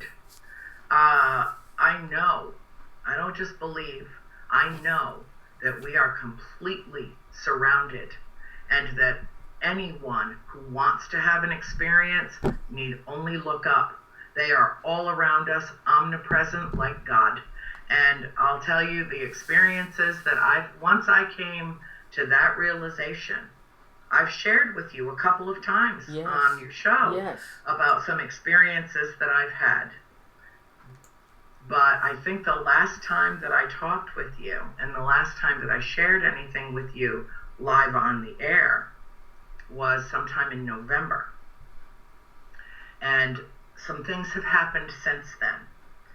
I've been complaining for several years now that they don't come when called. Right. Yes, they do. I found that out. Yes, they do. And on Christmas Day, jeez, I haven't told anybody this. Oh, come on. I'm dying. Let's go. On Christmas Day, we had company. A friend of ours had come in from Michigan, and, of course, there's a lot of coming and going at Christmas. But everything had settled down in the afternoon, and we'd had a lovely dinner, and everybody was just chilling. And I went outside onto the carport, and it was a beautiful day. Just beautiful. In the 60s. Really, not really a cloud in the sky. It was lovely. And I went outside, and I got a bad habit. Well, it's an addiction, really. I smoke cigarettes. I'm trying to get off them, and I'm vaping lately. So, no, get off of me. Smoke one of those Hey, try electronic cigarette. Have you tried those? I'm vaping. I'm telling you. Oh, okay. All right. Well, that's better. That's better. It is. And it looks so elegant. Oh, yeah. I could have brought it with me. I could have showed you. It's in my office at the back. But I went outside, and I had an experience and a sighting that morning while I took a break from cooking, because the kitchen was, red hot. I felt like I was in hell.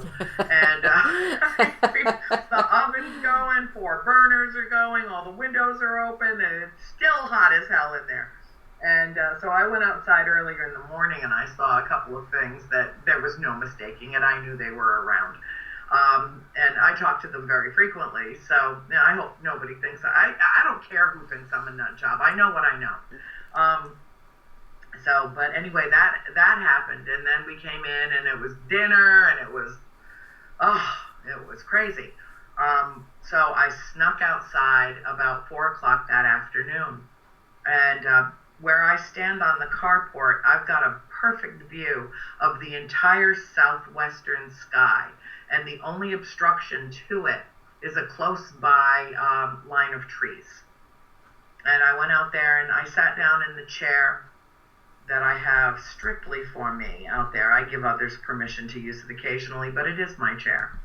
And I propped my legs up on the side of the stone wall, and just staring out into the sky, and I said, I don't know if you folks up there realize what we're celebrating here today, but we're celebrating the birth of Jesus Christ. And even though I know and you know that he wasn't actually born in December, this is when we culturally celebrate this. I said, I'm fascinated by, what's your affiliation with Jesus Christ? And, I was in a good mood. I was happy. I was just chatting with him. And all of a sudden, the most magnificent thing I have ever laid my eyes on appeared above the tree line. And it was a vessel. And it was like the color of light pewter, about this color, like my scarf. Yeah. My scarf. Now I keep my scarf on my desk, so when I go outside, my neck doesn't get cold. Wow. It was long. It was lean. It came to a point, like, a sharp point. It was kind of like sideways, like that. But it was a very long, lean machine, but triangular in shape. Not one I had ever seen before. I had never seen this kind of vessel before. Did it have lights on it? Did it have lights?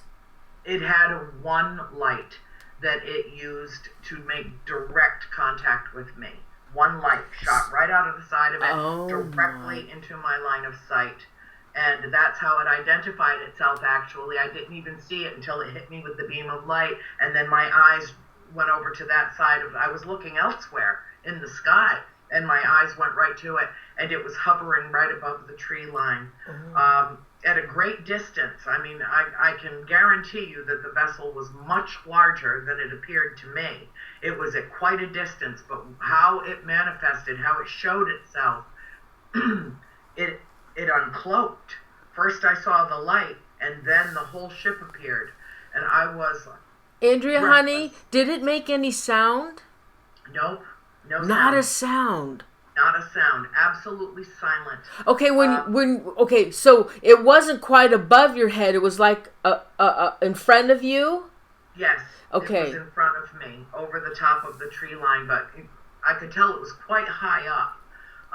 But where it appeared, it deliberately appeared where I could see it directly. And I was breathless. I was I smiled. I'm telling you, my cheeks still hurt for how broadly I smiled when I saw it. And it stayed there for about, it's hard to tell. You lose time, when these things happen. It's so shocking. Okay, let me ask you another thing. When it was the light was coming on to you, was there any kind of communication, telepathy at all? Any of that telepathy communication? Did you get any kind of message from them? I always get messages, so that's pretty much standard fare. Oh. And the communication is, I initiated contact a long time ago. I initiated contact, so I'm only getting what I asked for. But I'll tell you, it stayed for about maybe 10 or 20 seconds to my best guess. And then as fast as it had appeared, it disappeared. It was just gone. It vanished in thin air. And my immediate response was, "Oh no, don't leave. You just got here." I'm up there and I'm talking up to the sky. Anybody who saw me would think I was a lunatic. And I'm like, no. Oh, come back. I said, "Listen, nobody's going to see you. Everybody's either watching football or they're in a turkey coma. Yeah. Leave me. Nobody's looking. Just come back. Come back."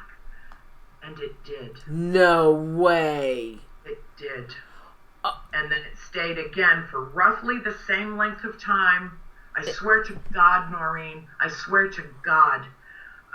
And it vanished again. Okay, did it come in the same location? It was in exactly the same spot. It had not moved at all. And not a sound. And not a sound coming from it. No, and it was a beautiful vessel. Oh my God, it was beautiful. There was something about it. It looked like artwork hovering in the sky. It was so gorgeous. Was it huge? Was it big? It was huge. It was huge. It was huge. Did anybody else see it but you? No, because no one else was supposed to see it but me. Oh my God. And when it left again, I said, "Okay, I know I don't have any right to ask this. I know I don't have any right to ask this, but please just come back one more time, just for a moment, just so I know I haven't lost my mind. Please come back." And it did. Oh. And that changed my life. That changed my life. It didn't stay long, and then it was gone, and it didn't come back. And I don't think it actually left. I think it cloaked. There was a lot of traffic. There was foot traffic. There was traffic. It was Christmas Day. People were coming and going. It was busy. And, they're very careful. They know who they can trust and who they can communicate with and who they're going to freak out. They're not here to scare anybody. At least the ones that I'm communicating with are absolutely, utterly benevolent. Totally benevolent. The love that I feel in communication with them is so pure that I've not experienced it even with animals. And you know how I love and communicate with my animals. I mean, I'm closer to animals than I am to human beings, and I adore human beings. Oh, yeah. But this is different. This is a kind of love that I can't even explain. And, I did an event last November. Did I tell you about the event that I did with the Avinas, Diane and her husband Joe Avina, that run the Roswell Ghost Tours here in Roswell, Georgia? Did I tell you about that? No, I don't think you did. Oh, God, you're going to love this. Oh, God. Okay. Here it comes. Okay. Hold on, everybody. Man.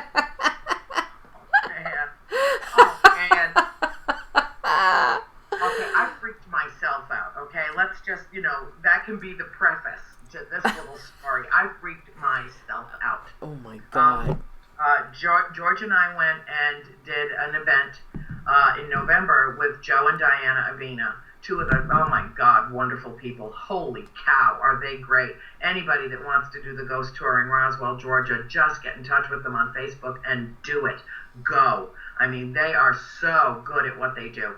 And they invited us very cordially to come spend the night at their home with them after the event. Oh. You know, they could have put us up in a hotel. They would have been happy to do it, but they invited us into their home. Wow. And, you know, of course, both of us fell madly in love with their pugs. They've got 2 pugs that are adorable. And it was late. It was about 1:45 in the morning. George had gone and done this event after driving up 7.5 hours to the event, came out here, picked me up, and then we drove across the state over to Roswell. Oh, my God. The man was, dead on his feet. And so after the event was over and we went back to their house, and the boys were knocking back a little Jaeger, and we genteel Southern belles were drinking sweet tea. George excused himself and just had to go up to bed. He was so tired. So I'm in the kitchen, and I'm wired for sound because, you know, of course, I had time to nap prior to the event. I was excited. It was a wonderful event. We were very well received. We couldn't have had a better host. And so we start chatting at the kitchen table. And Joe is fascinated with UFOs. And he knows that I'm into it. And so he starts asking me some questions. And we got up and we were walking around kind of talking in the kitchen, refreshing our drinks, grabbing something to eat. And Joe starts asking me questions. And I start answering. And one of the questions that he asked me was, you know, what was your moment of epiphany? When did it hit you about UFOs and about extraterrestrials? And I said, I know exactly how to answer that. I know the precise moment. Now picture this. The most elegant home you can imagine, very modern, all inset lights, like 24 or 30 inset lights up in the ceiling, all around us. I mean, it was beautiful, beautiful home. And we're standing there in the kitchen, and I said it was when I went to see Close Encounters of the Third Kind when I was 17 years old, and when that being stepped off the ship at the end, and she extended her arms, I had a come to mama moment. Oh my. And all of a sudden, I mean, the energy passed through my body and shot out the tips of my fingers, and everything in that house browned out, went zzz, zzz, and it all browned out, and then it died. Every light in the kitchen was just gone. It shorted everything out. And Joe looked at Diana, and Diana looked at Joe, and he's like, we will be talking about this moment for the rest of our lives. Oh, my God. And then he had to go find a flashlight and go downstairs because I had apparently tripped the circuit breaker with the energy that passed through my body when I told them about my moment of epiphany. Holy cow. Oh, my God. Yeah. Oh, my God. So, Andrea... Okay, so can you tell us, how do they communicate with you? Telepathically. Okay, and but so do the spirits, for the most part. I hardly ever hear a disembodied voice. Sometimes I do. Sometimes I'll hear my name. They'll say my name outright. And sometimes I'll feel a touch or, you know, a whoosh past me real quick, you know, a flash past me to let me know they're here. Sometimes they'll throw toys, dog toys will come flying at me from somewhere. But generally, my communication with spirit is telepathic and it's internalized. And I know when, I mean, they're all around me right now. They're like, oh, she's doing a good job. She's doing everything. Oh my God. They're happy. They're happy. Everybody's happy tonight. Oh my God. I'm telling you. And they haven't interfered once. Not once. I mean, Norene, I told you the reason I stopped using Skype 2 years ago was because I had a close encounter of the bizarre kind on Skype. I was doing I was on with my friend Sue McVicker, and she was playing a piece of music for me that she had written for me to use behind my videos and stuff, and given me this extraordinary composition. And I'm sitting there and I'm listening to her play it on the piano for me, and I'm crying because I know every single note of a piece of music I've never heard before. And all of a sudden the screen starts doing all kinds of bizarre stuff all over the screen on my Skype. Yeah. And I had a big Mac. I mean, I had a big screen. And all of a sudden I'm like, Susan, are you still there? Because I'm having a lot of interference. And all of a sudden a being unlike anything I have ever seen, laid my eyes on in my life, showed up on my screen, and his head was down, and I heard tapping. Oh my. Like, Oh you know, God, like yeah. like That's like what they do. They tap to communicate. Yeah, and it sounded like somebody using a keyboard, or it was like that. And all of a sudden, and it, completely black. He looked like patent leather shoes. Oh His my. skin had no hair. It was completely, utterly black. Not like a high gloss patina, something different, kind of like the shirt that you've got in your picture here. And he had studs, like it looked like silver studs that went all the way down, across the top of his head, down the back of his neck, and then this way across his head. In fact, anybody that wants to see a recreation of it can get the video interview that I did with Devin Belanger from Mysterious World TV, and they can just go online and get that video from her. She's got it as part of her. She's got Paul Hellyer. She's got a ton of people from Mysterious World TV is where you can. And she and her partner Angie and their tech team recreated what I described to her, and they got it pretty close to perfect. So if anybody wants to see what I'm describing, they recreated it in that interview that you can get from her. What was their explanation for that? Oh, they didn't have one. Oh. Nobody has one. But what this thing did was, and I hesitate to say that, what this being did was lift his head up slowly and make direct eye contact with me on Skype. And I could vaguely see Susan in the background, and she was still sitting at the piano. And I said, "Susan, are you there? Susan, are you there?" And she started trying to talk to me, and she said, "Are you there? I can barely see you." She said, "There's something on the screen." And I said, "Susan, tell me what you see." And she said, "I think I see the back of a head." And I said, "I see the front." Oh my God, no. When he lifted, and I know it was male, I don't know how I know it was male, but he was male.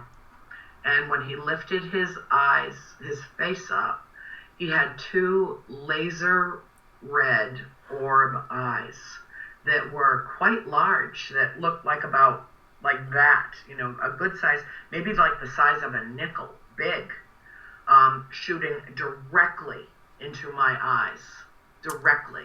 And I don't know how long. I said, Susan, stay with me, don't leave me, I couldn't take my eyes off his eyes. He wouldn't let me take my eyes off his eyes. And I was downloaded. I could feel the information. I felt sparkles all over in front of me, all around me, sparkles of light. And it was like I was being shot right into. And I took as much as I could.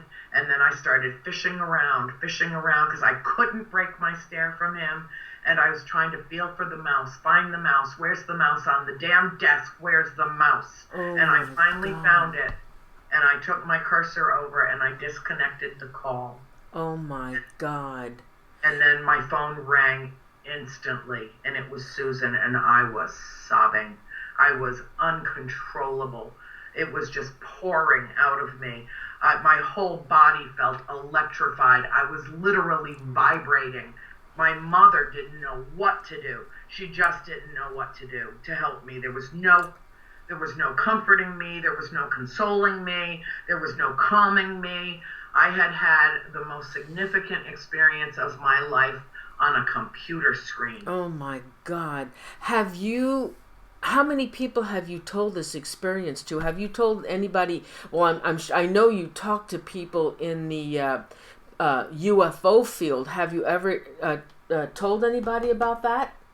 Yes, I have. In fact, a week later is when Devin came up from Florida to interview me in Atlanta.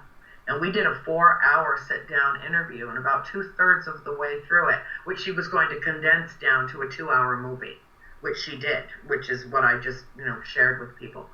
So I don't know how many thousands of people have seen it. I have no idea, because it was packaged and went out in DVD form with The Conjuring.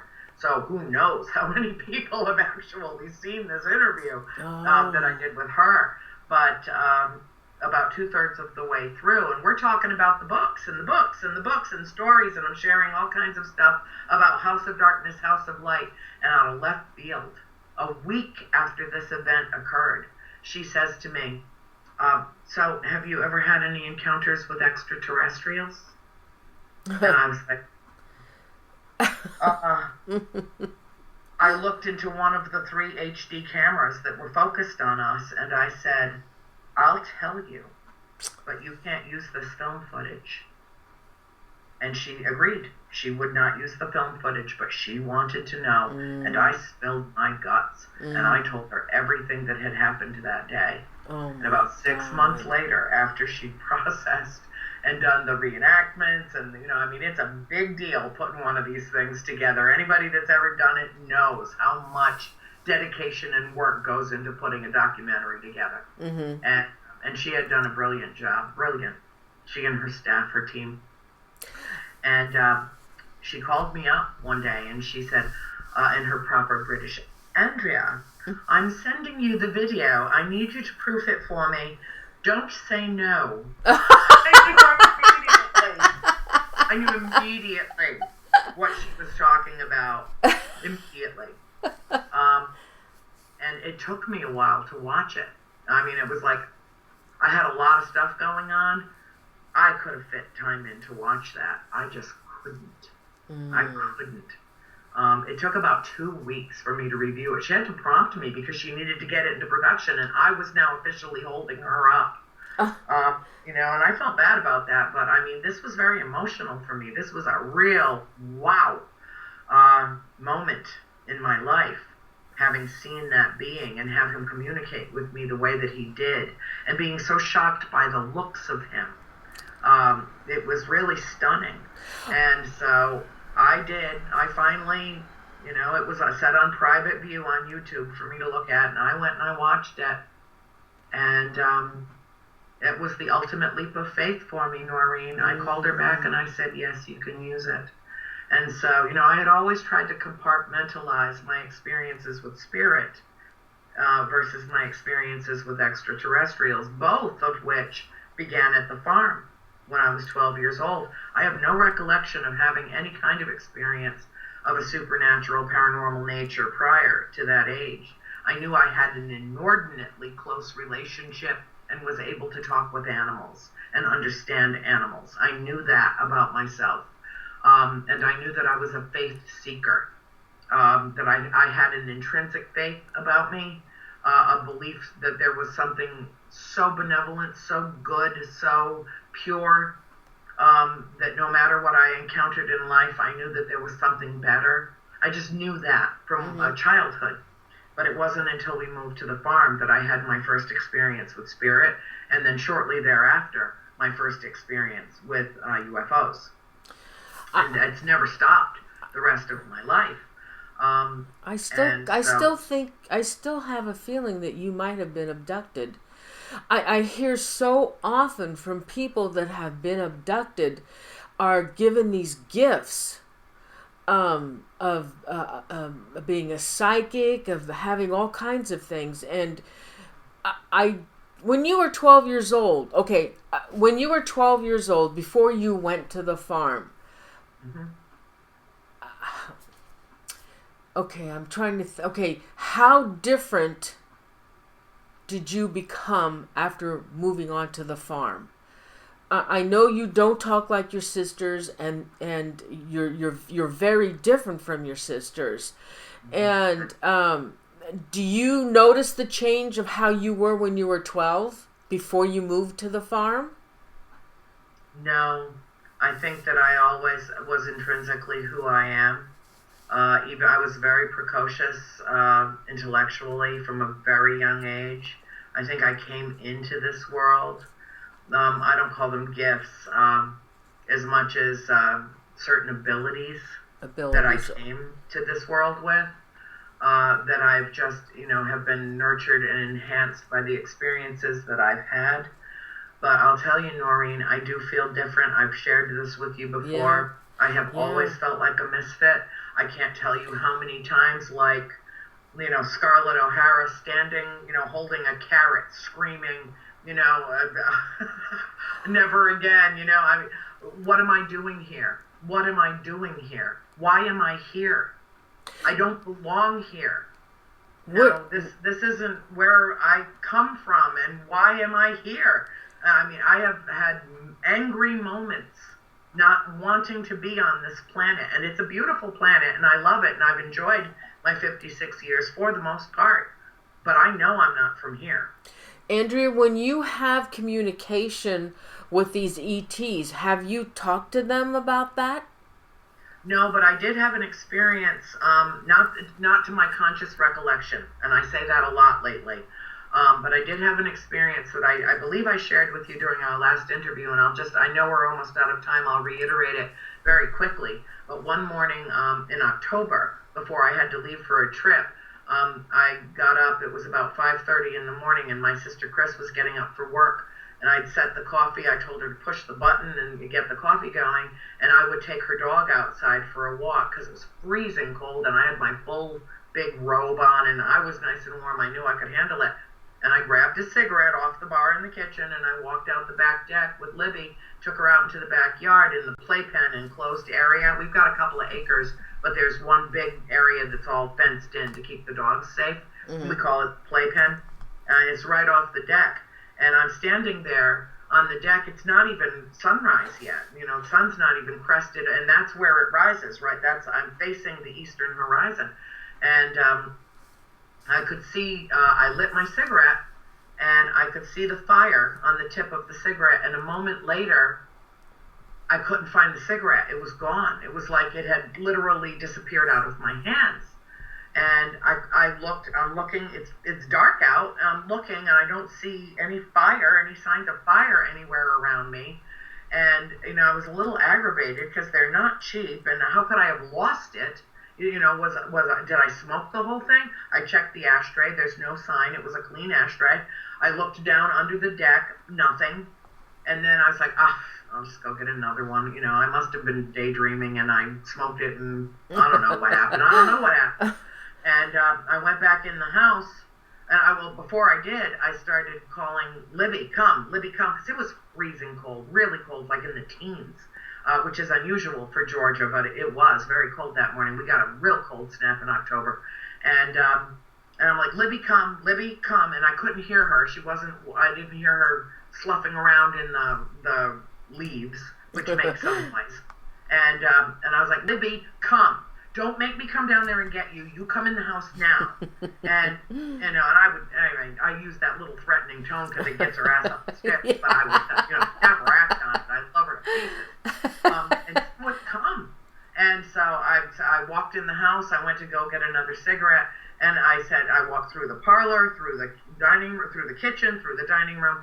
And I walked over to the entrance to my sister's bedroom, and I said, Chris, you're going to have to go get Libby. She won't come. She will not come in the house. And she said, Annie? And she stepped aside, and there was Libby right beside her. She said, you let Libby in the house about 15 or 20 minutes ago. Oh, my God. I remember that story. Oh, yeah, my God. And she said, why is your hair so gray? Your hair went gray overnight. Oh, my God, Andrea. Yeah, and it did. And who knows how long I was gone. Oh. Who knows where I went. But that is the only conscious lost time of my life. Oh. And I've had other experiences since then with it.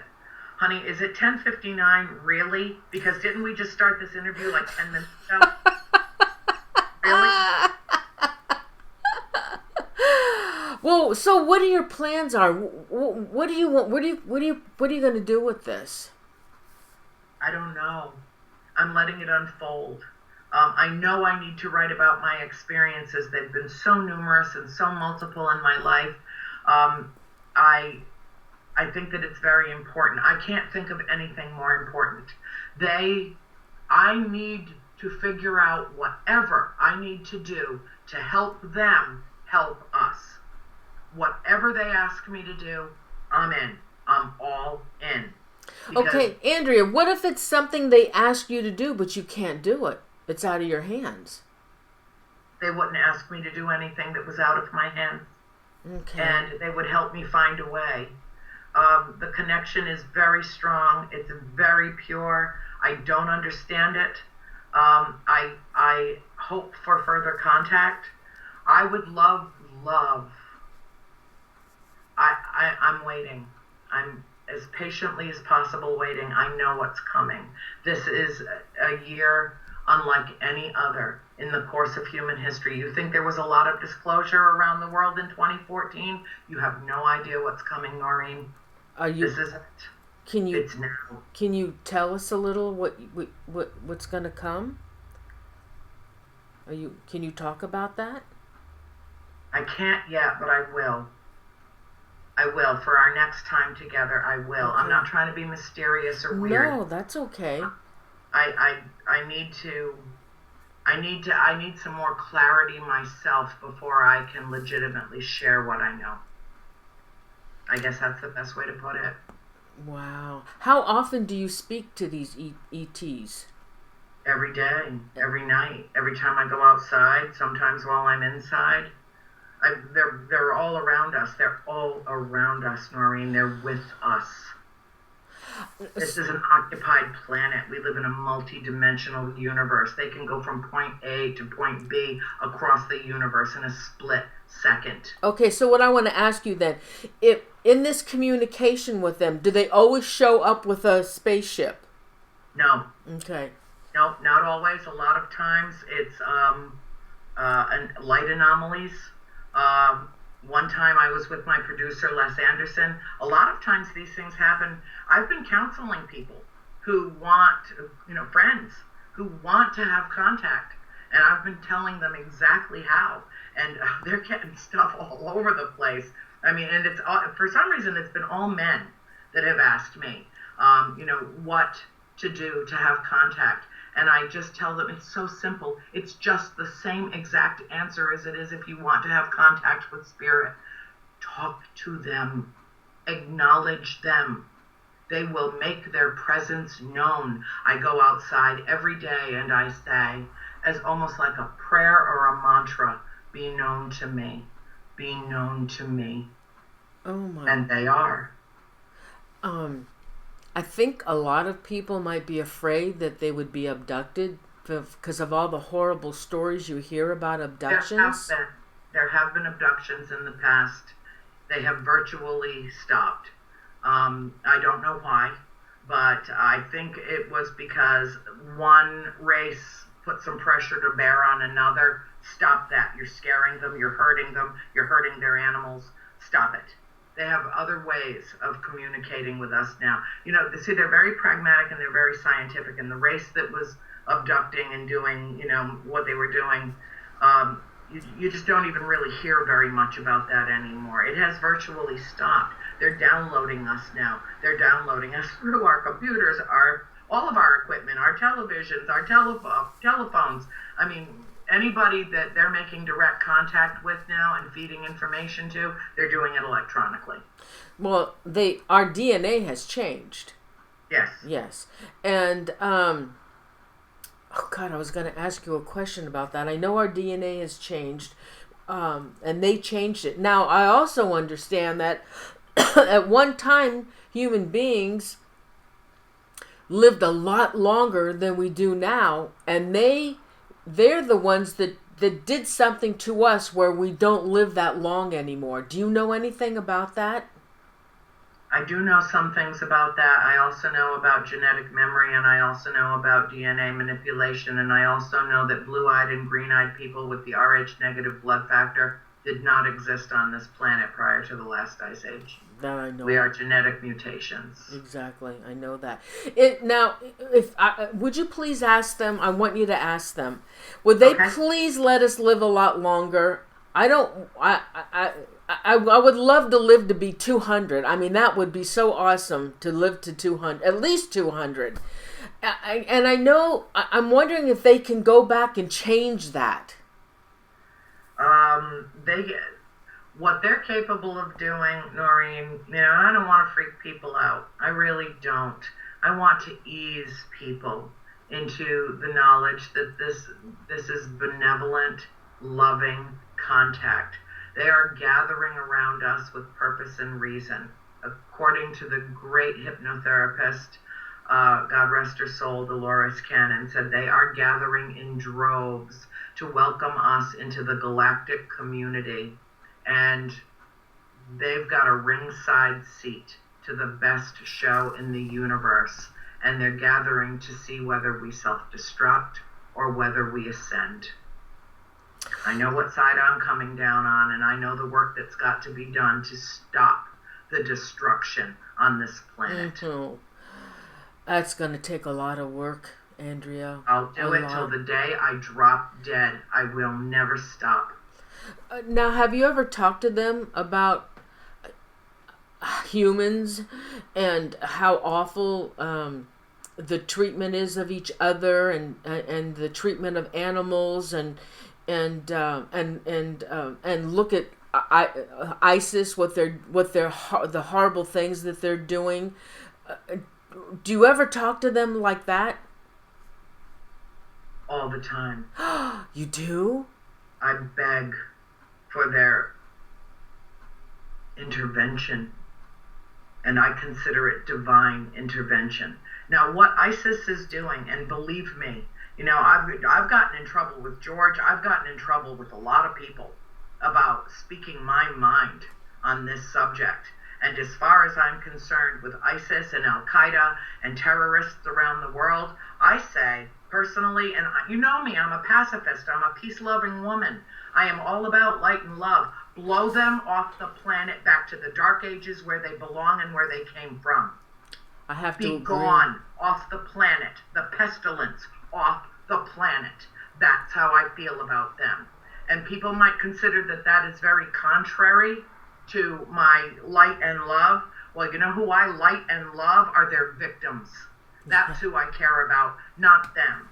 And I am adamant that the feminine energy that has been oppressed and suppressed and beaten into submission around this world is rising up, and we are taking our rightful place, and we are taking over, because we, women, are the salvation of planet Earth.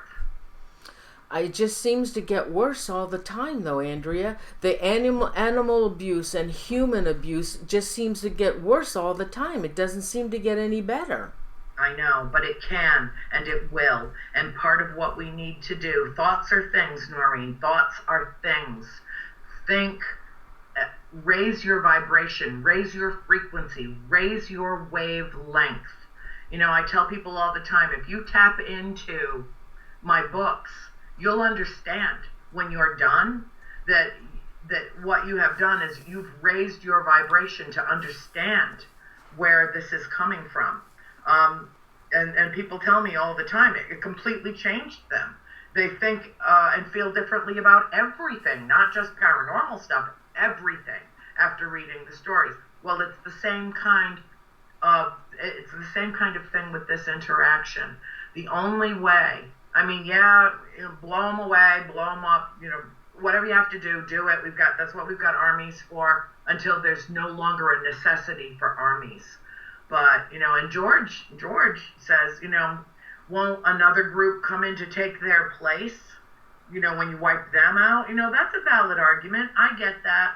But the behavior of these men towards women and children and animals and their own fellow men is so abhorrent that, as far as I am concerned, they are subhuman and they don't deserve to be here.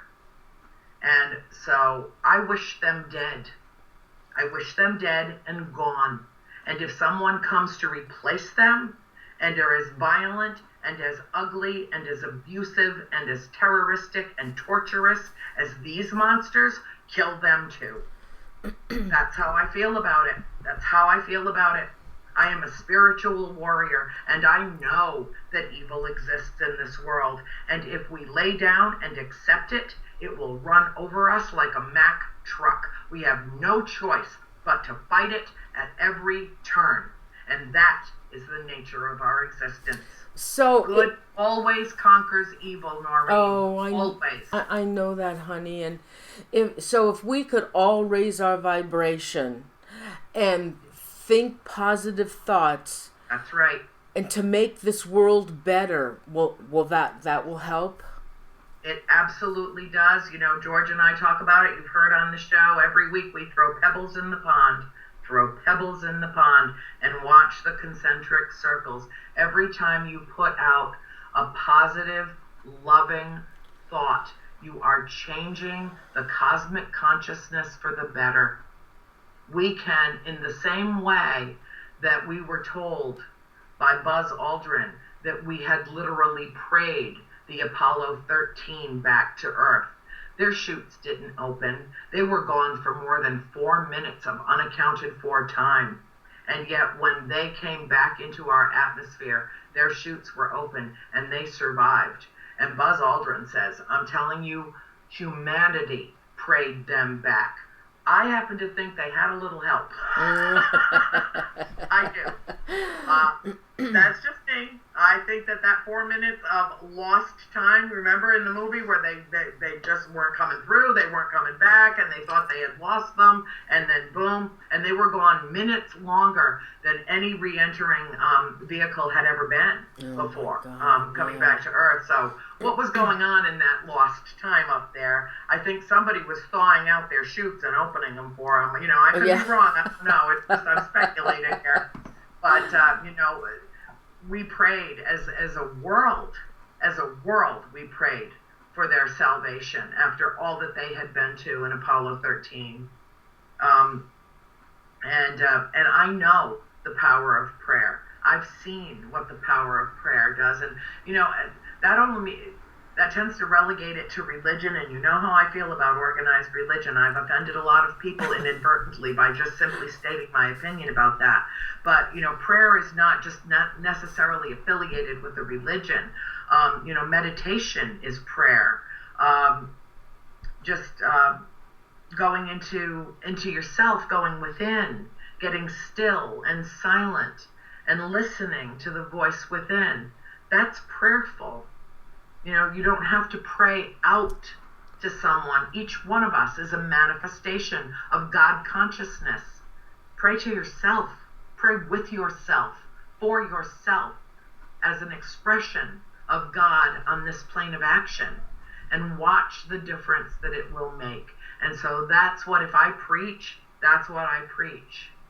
You know, we can literally pray evil away. We can think evil away. But it takes all of us, all of the good, kind, generous, loving people on this planet to literally will this kind of evil to cease and desist on our planet. And I don't know if we will actually accomplish it in my lifetime or not, but I will not stop trying. There's something very strange that's happening. There's a whimpering coming from my living room. Really? Yes. I thought I heard something, but I thought it was my cat. But is it your cat? No, he's sleeping. Percival. Oh, Percival. Yo. Yeah, there was a whimpering. I'll be damned. Oh, that was weird. I don't know if anybody else heard it, but it was a whimpering in this living room when you were saying that. Well, I'll tell you something. You heard what happened on our show the other night. I think you were there long enough to hear what was going on. We were having synthetic electronic noises. Oh, we know who that is. Do you know how long it took me to get into your show? I know. Oh my God, everybody was having terrible difficulties to get into your show. It took me 20 minutes. Yeah, it's because of what we were talking about. Oh. You know, George and I get on the phone and we're working on the book and we're talking for hours and hours. I'm switching out handsets, I'm burning up batteries, and we're talking for hours and hours working on this book together, him in Florida, me in Georgia. And, but when we get on the phone and we start talking about the spirits, we start talking about extraterrestrials, we start talking about demons or the lack thereof, or, you know, if they exist or not, we get interference you cannot believe, to the extent that he gets aggravated and says, listen, you want in on this conversation? Fine. I don't even know who it is. I don't know if the phone is tapped or if it's coming from there or if it's just spiritual interference, whatever it is. But stop interrupting our phone call. Listen in if you want. Actually participate if you want. But don't try to stop us from talking. Oh, he was so upset when he tried to play an EVP and it wouldn't play. Yep. And then Yep. finally Yep. it kicked He in. did get upset about that. Because everything was all set and ready and working fine, and he pre-tests. You don't know George like I know George. He pre-tests everything. I mean, he is set and ready to go. He is the consummate professional, and he was coming unglued. I know. We had this great evidence, and we couldn't share any of it. I know. Oh my God. Okay, so the next show, your next forum, is open to you. So think about what you want to talk about on your next one. Are you done? I mean, you can keep going if you want to. No, I think we've done enough tonight. I don't want to over inundate people, give them too much to think about. But if I could before we leave, I want to thank you truly from my heart for all that you extend, every kindness that you extend on my behalf. I love you. I do. You are my friend. And I don't take that word lightly at all. It's very significant, a profound word in this language. Thank you, Andrea. And I want to thank my readers, my listeners, my followers. I don't like the word followers. We're all in this together, but the people that have a tendency to congregate with me, I want them to understand that they're what buoys me up, what holds me up when I feel like I'm going down, in the same way that Dave bailed me out during our event in Ocala, was right there for me. My readers and my friends and my people out in cyberspace around the world mean everything to me. They're the reason why I get up every morning and keep doing what I'm doing, because I owe them my full attention and my full affection. They've changed my life as I've changed theirs. And this is a simpatico relationship, truly. But I do these shows because I want to reach out, because I want to share, because I want them to be able to look me in the eye when they're listening to what I'm saying and know how authentic and how sincere I am about my love for them, my love for humanity, my love for every creature that walks the earth, my love for Mother Earth, my love for the cosmos. We are already part of the galactic family. We just don't know it yet. Now, there's a lot more to go. We'll share some more time. From the bottom of my heart, I thank you for this evening, Norene. Oh, God, Andrea, I love you to death, and I'm here for you. I am here for you anytime, honey. Well, I kept you for, over 2 hours. Over 2 hours, so you just let me know. I will check in with you, and you let me know when you're ready to come on. Anytime, it's yours, okay? God love you. You're a good woman. Oh. You are. I love you, Andrea. I will talk to you again soon. In fact, I'll be in touch with you tomorrow. Okay. So that we can process what we put out into the world tonight. Okay. Okay, honey. Thank you. I love you. Good night. Oh, and happy Valentine's Day. I love you. Valentine's. Good night, honey. Good night. Good night, sweetheart. Let's see. All right, let me turn this off.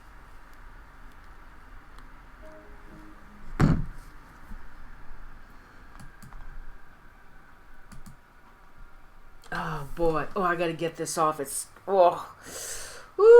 itchy. Wasn't that awesome, guys? I hope you enjoyed the show. We had a big house tonight.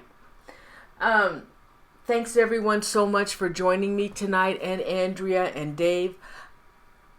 I can't wait for Andrea to come back again on the next show, and she always has some awesome stuff to say, and this is a forum for her. This is an open forum for Andrea anytime, and all you guys are always, we love having you with us when Andrea talks. Let's see. Oh, let me move over. Okay, guys, shout out time. Do you want to do shout out? God, you know what? Don't forget. Hey, anybody who hasn't already subscribed to my channel, would you please subscribe? I know we had some new people tonight. I'd really appreciate if you would subscribe to my channel. Thanks so much for being here again, everyone. Let's see. Let me see if I can unplug this and do shout outs. Yeah. Let me move this over here. This is my laptop. Let me see if I can put this over here. Hold on for a minute. I don't want to lose this. Poor Dave was sick tonight. Oh, hi, Night Lover. Okay, so let's do. Okay, I got my laptop. All right. Okay, so I have B Singer and Travis and Unique Annie and Arnie, Jesse Hot, I Am Uniquely Imperfect, Luscious Huntress, Chipper, Yvette Jones, Stephen Hart, Paraghoster, Yvette Jones, Jen Loreno, Butters, Shelly Phillips. Oh God, hold on, guys, man, you're going too fast. Oh God. I lost it now. Let's see. I was at, oh my God. Okay. Yvette Jones, Stephen Hart, Starry Night, Jen Loreno, Butters Hidden, Shelly Phillips, Derek Way, Jesse Hot, Cap Paranormal, Philip Nichols. Oh, thank you, Philip, for joining us. Would you subscribe to my channel? I have a live show every Thursday. And you know what? You missed an awesome show last night. The show was on Aleister Crowley. I had Professor Richard Spence. He was awesome. And you know, the information that he had on Aleister Crowley, you won't find that on any other video. He was really awesome. I loved him. Debbie Knapp, my friend for years. We've been friends for years. Hi, Debbie. Mike D. Wild. Oh, Mike D. Wild, are you new? Mike, we've been on for over 2 hours. Please subscribe. I have another show next Thursday. We're doing the Day at Love Pass incident from Russia. The Russian one. Okay, I whip. A shout out to the people killing. Oh, you don't want me to do that, Whip. Let's see. Chrissy. DJ Lightbeats. Carol Limke. Robert. Everything was great, Robert. Thank you. Robert Trains is my techie. Say hi to Robert. Bonnie S. Stepharu. Abergine. Putty. My old friend Putty. F Warrior. Anybody else? Yeah, Whip. Winter Sky.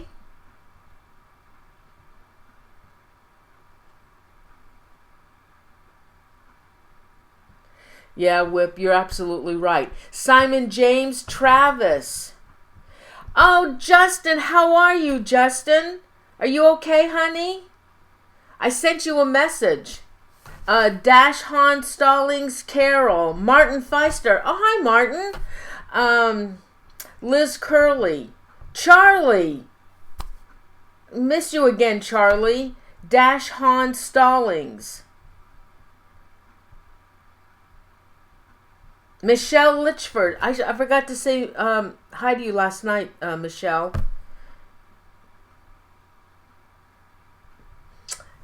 Justin, you're one of my best friends. Aaron, Lynn Bowling, and that's Aaron Bilkey. I think that's how you pronounce it.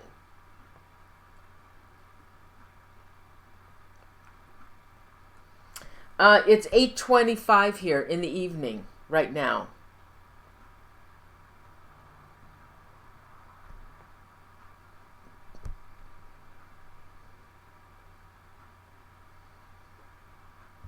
Charlie Leap, 74. Oh, okay, Deb. Send me a message on Facebook.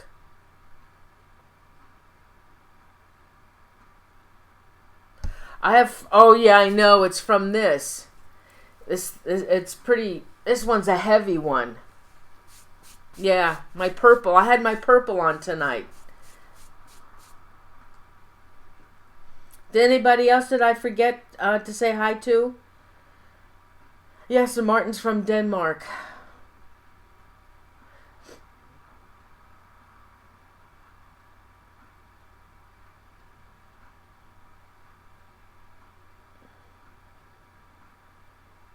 Thank you.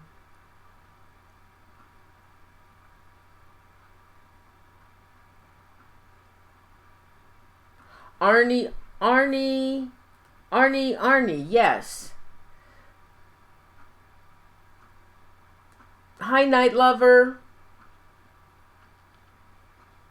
Oh, McDeb. 494 Paul, hi. Don't forget, you guys, if you haven't already subscribed to the channel, if you would subscribe, I'd really appreciate it. Don't forget, next Thursday is the Day at Love Pass incident. You can Google it. It's quite fascinating. And my guest is Paul Eno. He has his own radio show on CBS. He's brilliant. And then the last Thursday, hi Jen. And then the last Thursday, and Travis. I said hi to Travis. Oh, thank you, Yvette. The last Thursday of the month, the show is with Deanna Simpson. She's the one that has the demonic house in Hanover, Pennsylvania. And there was news people there, and the cameraman was actually attacked on camera. And she said I could use that footage, so I might bring that footage in for the show. And then right after my show on the 29th, I believe it is, Dave is going to have a live investigation at a antique mall. And so from my show, we'll all go over to Dave's show. How's that?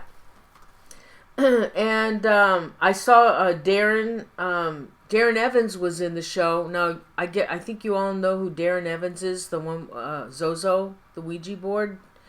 I've asked him before if he would come back. Hi, Philip Nichols.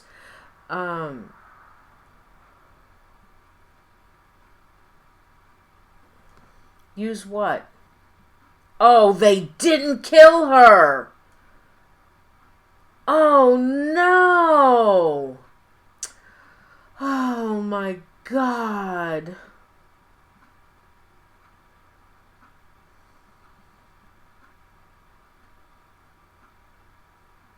Yeah, okay. I don't know how to get a hold of Chris. Night Lover, send me Paranormal Zone. My email is paranormalzonetv@gmail.com. I don't know how to find Krista on YouTube. So I need that information, Night Lover.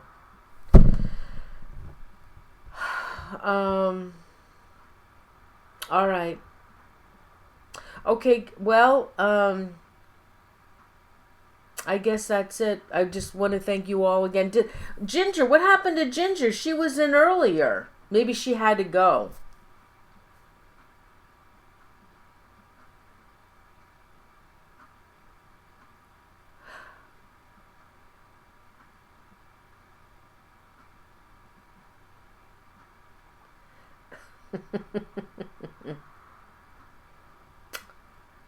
Oh. Okay, guys, thank you so much for being here.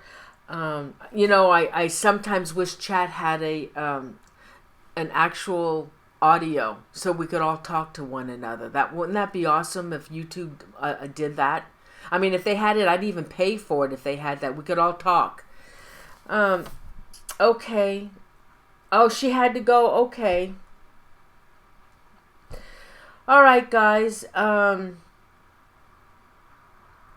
Yeah, whenever Anthony is up to doing, he's awfully busy. Whenever Anthony is ready, we'll do another Ghost Box session. But Dave will do them as well. Dave is really busy putting all his videos together. He's done so many investigations. But on the 29th will be his next live show. And that's going to be awesome because it's at an antique mall. It's going to be really good. So, okay, I'm going to go. Oh, there's Ginger. Hi, Ginger. Oh, you were listening. Okay. All right, everybody. Again, thank you so much for coming in. As usual, I love you guys. You mean an awful lot to me. I wouldn't be doing the show if it wasn't for you. And I try my best to bring you the best I can. And if you ever have any suggestions, just send them to me. And if I can find a guest to do that show, I will do it. And I'm going to make sure I have a good guest. I am trying to find somebody because I am dying to do a show on the Bohemian Grove. You know, it's only an hour and a half from my house. I won't go there. I'm afraid to go in those woods. And I would, if I can find somebody, I want to do that show. I'm almost tempted to go out there and film it but I'm afraid because I don't want to get caught. I don't, you know, there was a rumor that one of the little boys, his name was Kevin Collins. I think it was in the 80s, I think. He disappeared, and they never found him.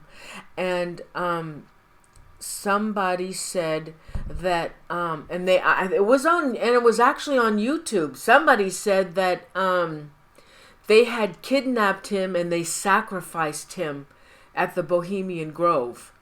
I don't know if that's true or not, but I would love to do a show on that. I really would. It's unbelievable. That's unbelievable. Oh, come on. Oh, darn. I lost my what the heck? Come on. Hold on. That didn't last long. Alright, come on.